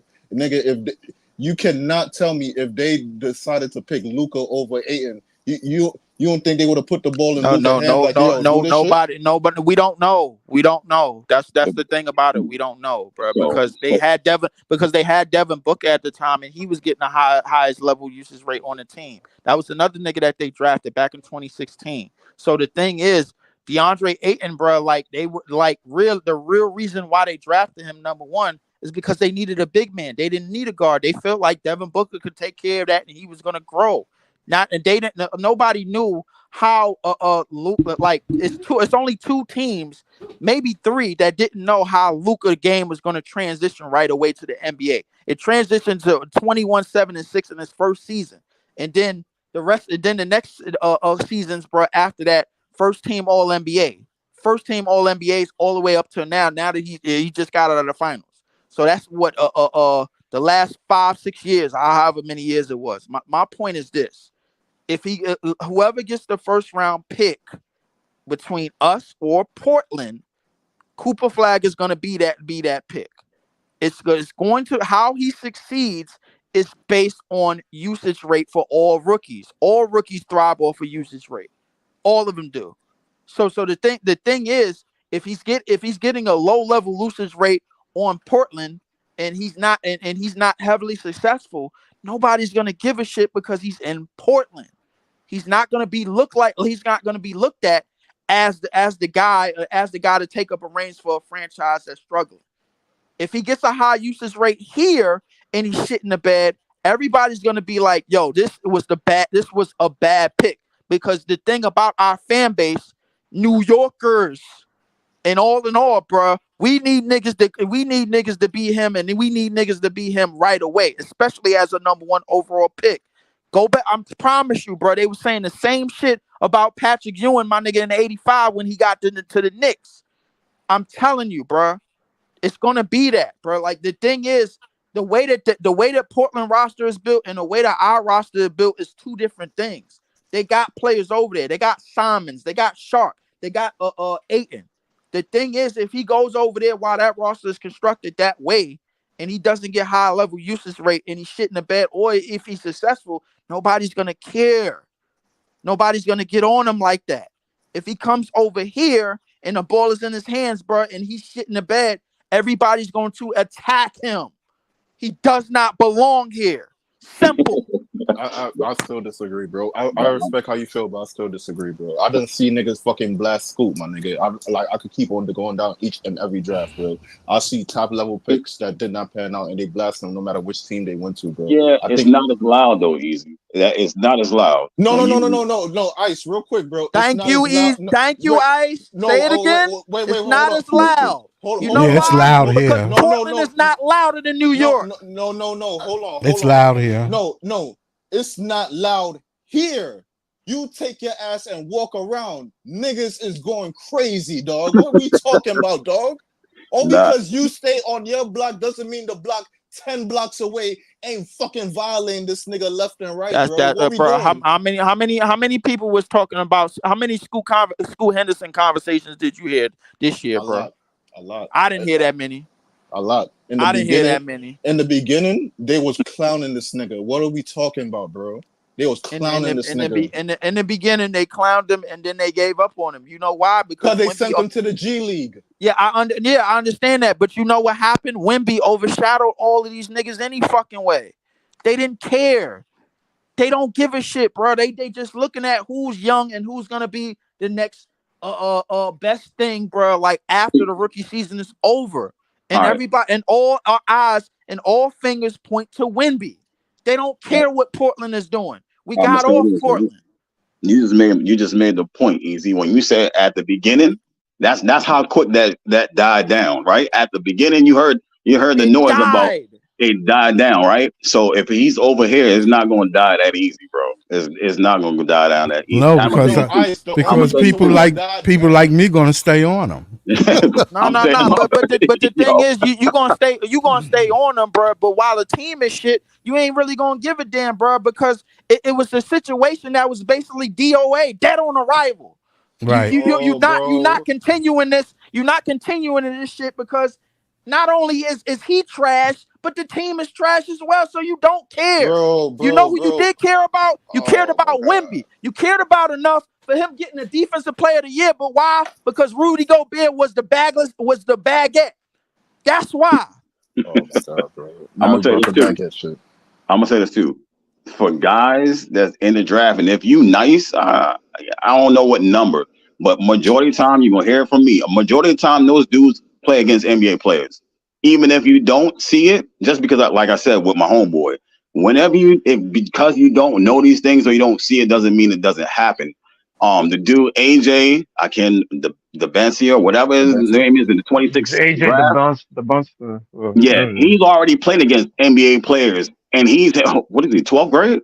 He's going to 12th grade because he's on the 26. Yeah, I think he played in like overseas. I think a little bit too. The USA 18, 17. Yeah.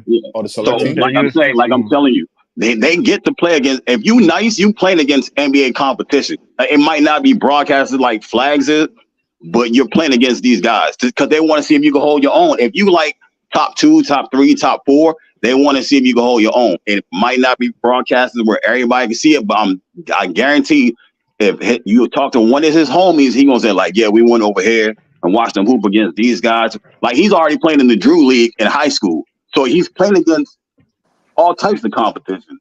You know what I'm saying? So when everybody talks about Flag, that's why I say I'm not moved by it because I know what's going on.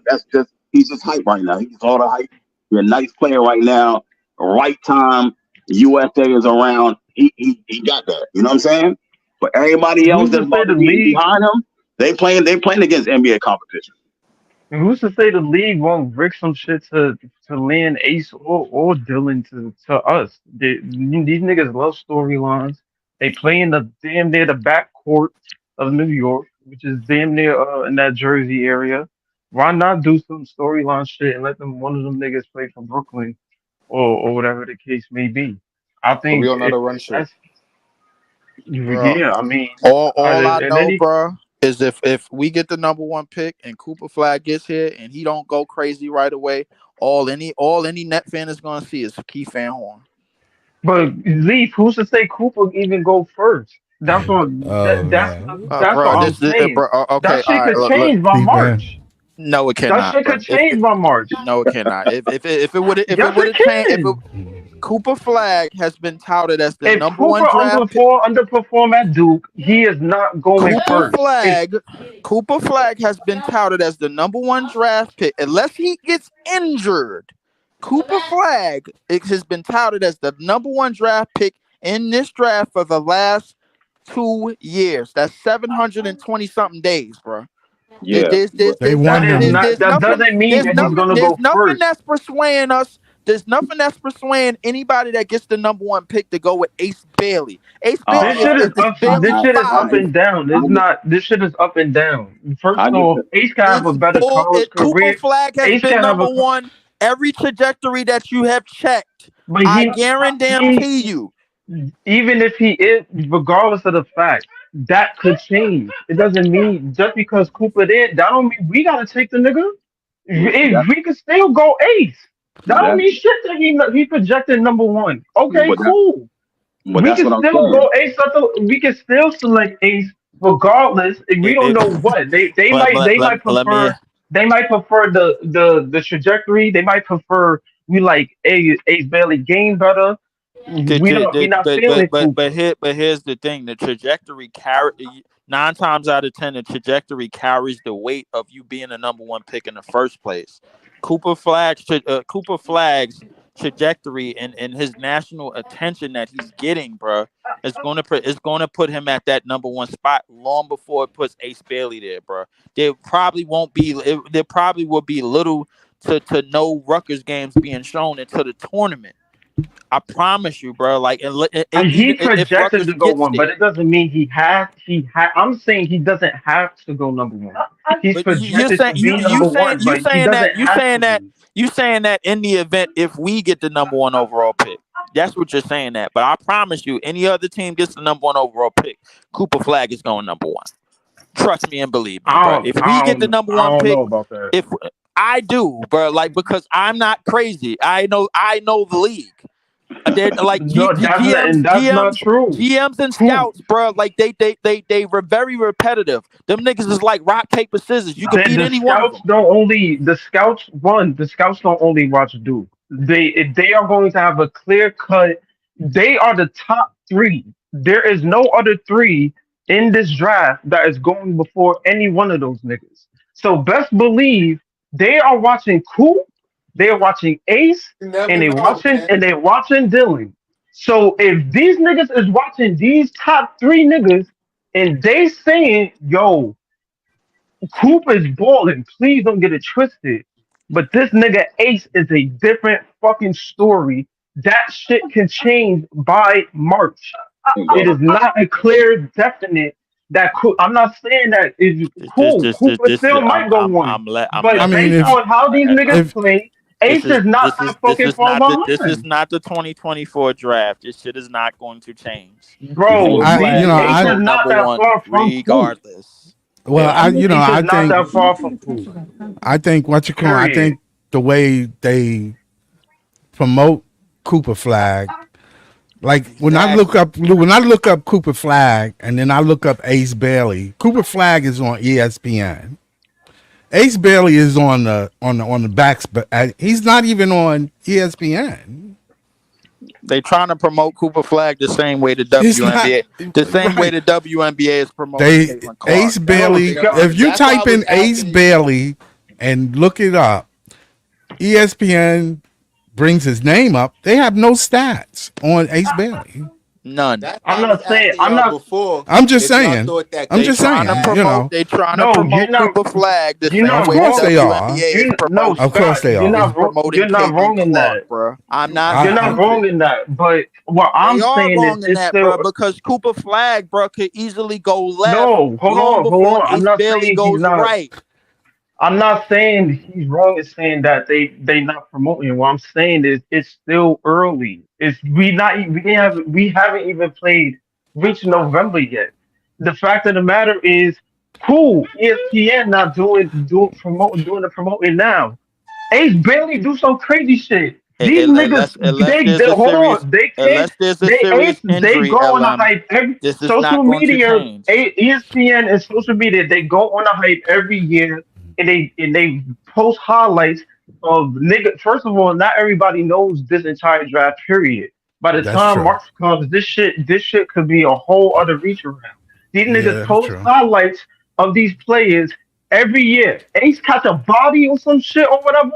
ESPN is posting that nigga. There's no ifs, ands, or buts about that. Let me ask you this: How many highlights did you see of Scoot Henderson before that Wemby draft? A lot. Oh, so a lot. Okay. And where did he land? He still was top 3. He still was top 3. Okay. They said Wemby himself said in he went number 3. He went number 3, right? He went number 3, right? He still is top 3, Leaf. That's a hot 3. No. I'm getting somewhere with this. Tatum went 3. Somewhere with this. Tatum went 3. I'm getting somewhere with this. How many highlights did you see of Brandon Miller?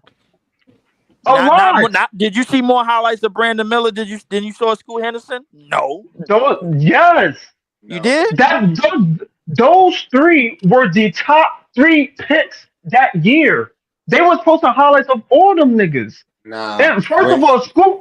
They said Scoot was a generational. Scoot Henderson a whole lot higher than they was promoting Brandon Miller, and we all found out. They said Scoot when Brandon Miller got picked, niggas booed. Niggas wanted Scoot. Right. So I mean, at the end of the day, bro, yeah, cool. They was all 3 of them niggas I didn't think Brandon Miller and Scoot was getting replaced. All three of them niggas was top I three. guarantee you, Cooper Flag throw down a rim grazer before Ace Bailey throw down a windmill, bro. They're gonna be showing that a whole lot more than Ace Bailey's windmill, bro. You know why, bro? Because they feel like Ace Bailey is supposed to do that. They don't feel like I'm not Cooper saying Flag you should be doing wrong, a lot of the shit that he should be doing. They showcase this is the elite generational draft, like they say it is. They not just showing that nigga specifically. They're going to be showing the top 3 niggas that's projected to be on in this draft. They gonna cover all these niggas. What, LM? Cooper Flag is still gonna go number 1 if they do that. Maybe. That's not true. That's a maybe. That's that ain't not no a maybe, definite. bro. Why are we saying maybe? He's been projected at number 1. No, it's for the not. last That's not year definite. and a half. But that don't mean shit. He's not a Wendy. Listen, at the same time you saying that, like I said, a lot of people don't think he still don't, even though he's projected like that, a lot of people think Ace is still number 1. And like that article I sent Breezy that the people is thinking that. Right.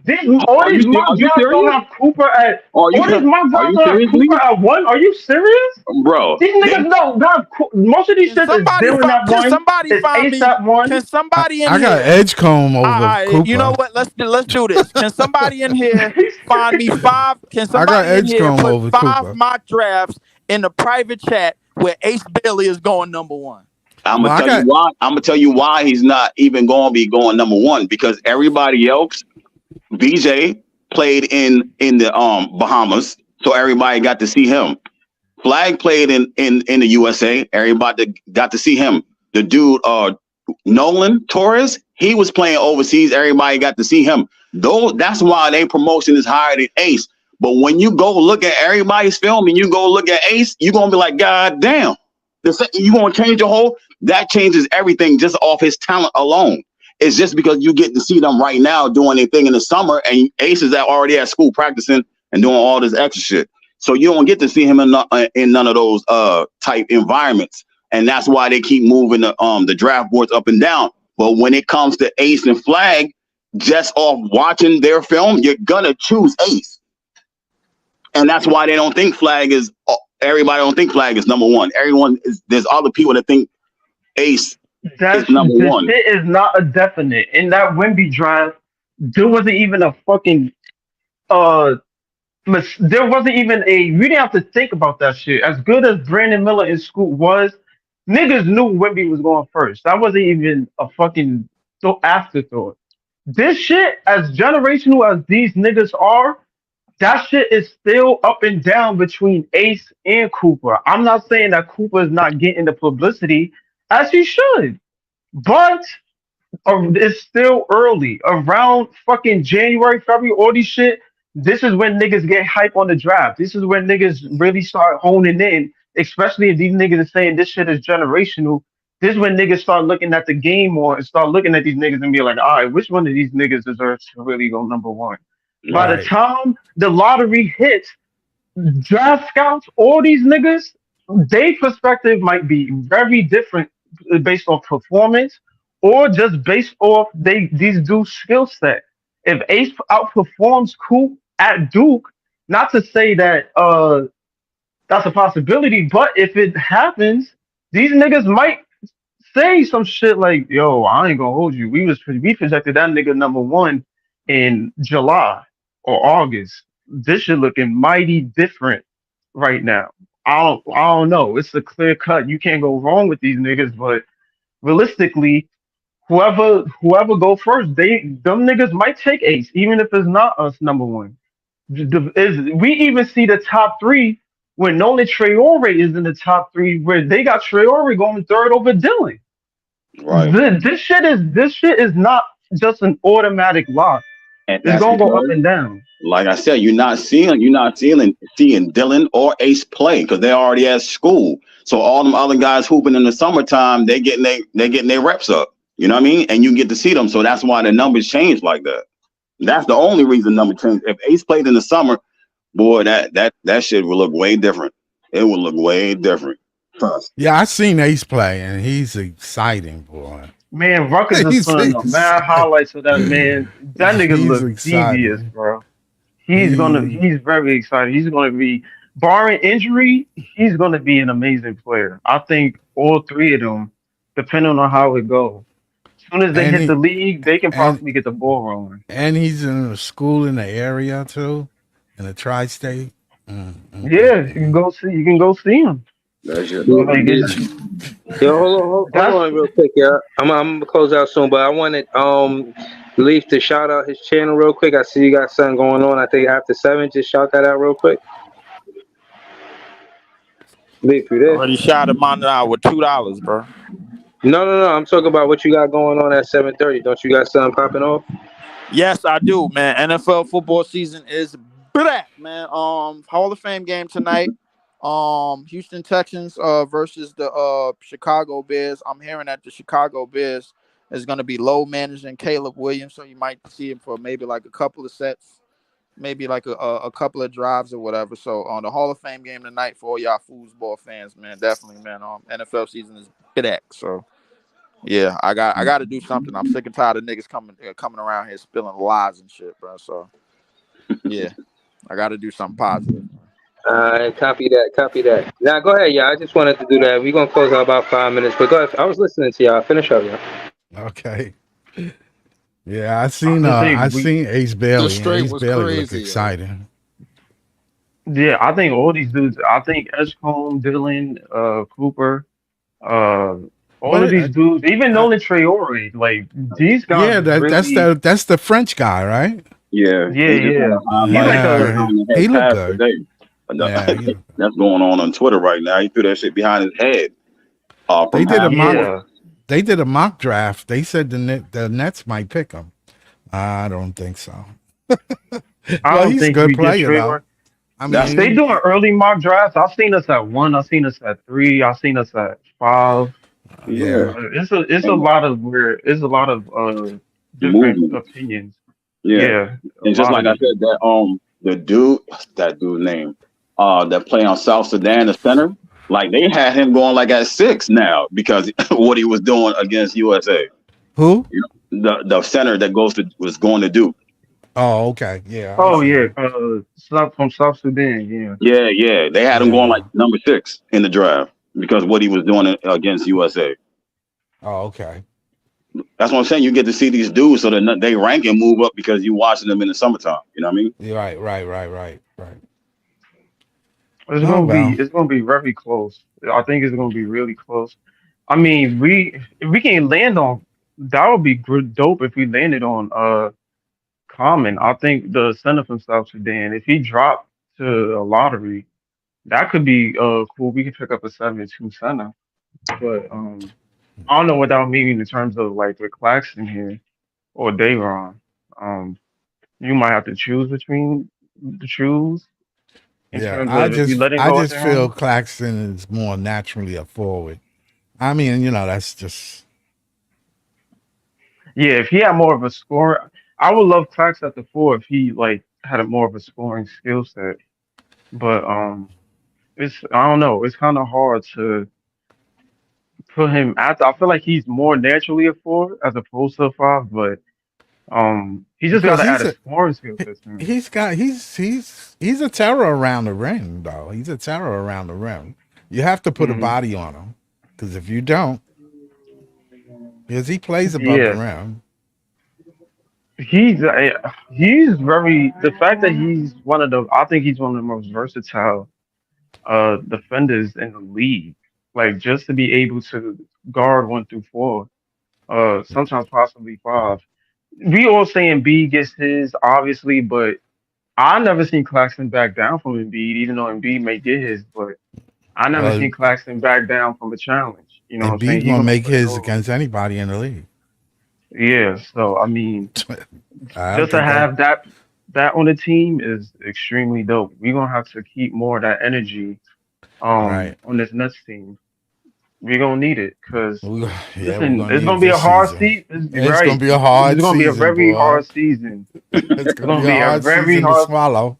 I think this is the first time I'm gonna be here excited about losses. I'm not even gonna lie. Like, yo, you seen that loss to Miami? Yeah, we almost there, y'all. Like, it is what it is, but yeah, it is.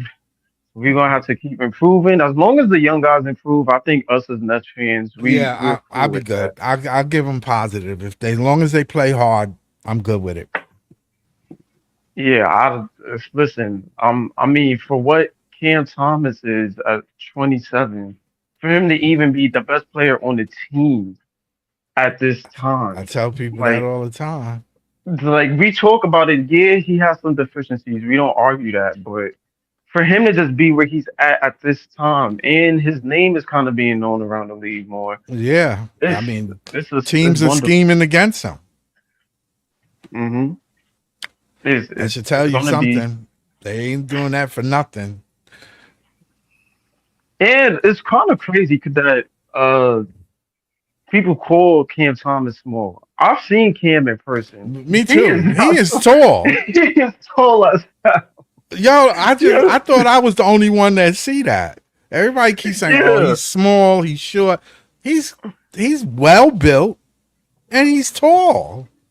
I Yeah, said, he's "No." I tall. said, "He's well." I don't know why. Then It- the other ones like must I be get, giants yeah, like because obviously, like the 6'9" guys, like we get it, they tall, but like Cam is pretty tall for his height, he and he he's he looked tall stocky to too. me. He looked tall to Yeah, me. I so I look at him. I mean, said, "Damn, he's kind of tall." yeah, I was surprised. I think he's taller than Schroeder, if I'm not mistaken. I think Schroeder's like Yeah, six. yeah. He's Schroeder. tall. Yeah. Yeah, Schroeder it looked probably like 6 really foot. like Like he our height. seen So at the game, he said him and Dennis the same height, but Cam is taller. He's tall as shit though. He like Yeah, Cam yeah. he like 6 can't. That's foot. all. These people be saying this is why with BK, what I be saying on his pod, just because it's a day of short, it doesn't mean that they can't play defense. Like is what I just don't like the word can't. I don't think Cam Thomas is incapable of playing defense. You know I just why, think he bro? has to Like, do while we better sitting on things this at playing the subject, defense. I started to realize something in the past few weeks, bro. The Olympic style of play, bro, is really shitting on the NBA style of play, like right now, Sure bro. enough, It is uh, shitting on them, bro. Like I didn't like that game against Sudan. exposes that game against South Sudan proved to me, bro, why Kevin Durant game. It's never been nothing wrong with Kevin Durant's game ever. That's what Mm. it proved to me. Ever. It's never been I've nothing. seen the think pieces on Twitter. KD's always been better than Braun. Y'all niggas just realized. Obviously, they already got the think pieces up. Well, Like it Well, you know, I mean, listen. they going crazy with the KD praise, bro. Well, That nigga Yeah. It's not that they Hold going on. crazy with the KD praise. It's just that we Let me just noticing, bro. Like, and I'm gonna land the plane when I say this. We hold on. Let me noticing, just shout out bro. the super chat. We understanding what thank you, real Andre. basketball. We understanding what real basketball looks like. If you watch 40 something minutes, bro, of Olympic play, you understand that LeBron and Steph has always been motherfucking specialists their entire careers. Please let me shout out the super chat. Excuse me, I don't mean to cut y'all guys off. Y'all out here cooking. Shout out to Andre76. He said W panel, W panelists, W chat. Oh, Breezy. I don't know why he said that. You know, you can't just sit now and act like Hey man, it don't matter what you said as long as you give it. Thanks for the $2. Right, then he said, "Great show, yo, man. We could jump in the ring. We could do a debate, man. Whatever you want to do." But again, you guys were cooking. But I'm about to close out in the next few minutes, and I'll probably be back with more content later.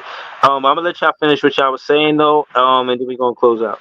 All What right. I wanted to KD say, been looking crazy, bro. what I wanted to say was, bro, in terms of being a basketball player, there's never been nothing wrong with Kevin Durant's game ever. In terms of LeBron, there's a reason why if you go online and you look at these little charts, you ever see some shit where they got like, yo, what if LeBron had Steph shooting, and what if Steph had Giannis athleticism? Yeah. You ever notice why niggas like Kevin Durant and Kobe Bryant ain't up there? Because you don't need to add nothing to their games. That's why. We never needed stats or numbers, bro, to validate anybody's greatness until LeBron showed up. That's the reality of it, bro. After 1998, you never needed to know about averages and numbers as to why Michael Jordan was great. or any one of them niggas from the 80s or 70s and all of them other great players of the 50th anniversary were great. You just knew that they were because you saw it. That's Oh, all hold you on, hold knew, on. bro. Hold on. Let me just throw this alley to leaf real quick. I had seen earlier Paul George. He's the last one in his class of 2010 that's in the NBA. And rightfully so, I feel like between 10 and 15 seasons, you did your due diligence. If you made 10 seasons in the NBA to 15 seasons, you did your due diligence. We just checked out the list in the beginning of the stream, and there's not a lot of players that played that long. You know what I'm saying? That's 10, true. 15 seasons. So just let's go to Leaf real quick. How you feel about that 2010 draft and Paul George being the only player in the NBA? The other 59 players probably in and Shanghai Sharks somewhere, but they ain't in the NBA, man. So how you feel about that? Yo, what I'll up, be Sports? honest. What up, Sports? I, We see I, you. I'll be honest with you, bro. I don't even really remember that draft fully. So like, for me to like No, for that draft PG, was horrible. if That shit okay, was all right, horrible. well that explains why PG is probably the last player left after 15 years. I mean, but PG, first off, PG is arguably one of the most complete basketball players we ever seen. In That's terms of true. his game, bro, there's really no holes in his game.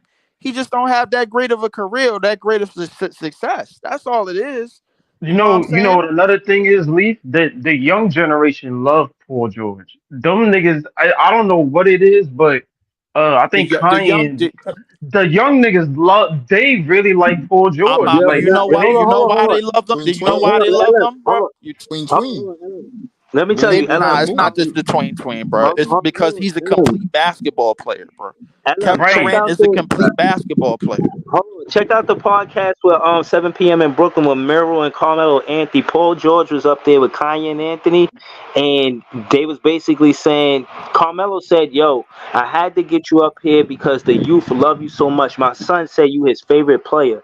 And then it was a real great podcast because they was talking about a lot of players that didn't win an NBA championship that were good, that motivated other players to play in the NBA. So Paul George, he didn't win it, but he inspired a Kanye and Anthony.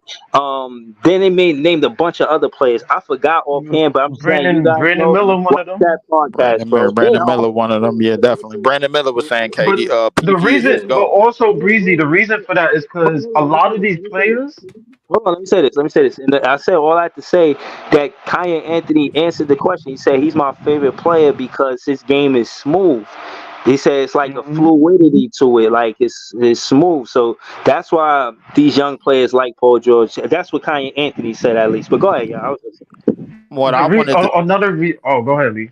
what I wanted to say is that I think this speaks PG in terms of a lot of the younger players believing that PG is as great as he is or whatever. Just I think they just looking at his game because a lot of those players they can a lot of those young players that's coming in the NBA they acknowledge that a certain player that doesn't have no holes in his game, and I think Kevin Durant, Kawhi Leonard, Kobe, and Jordan are really the same way.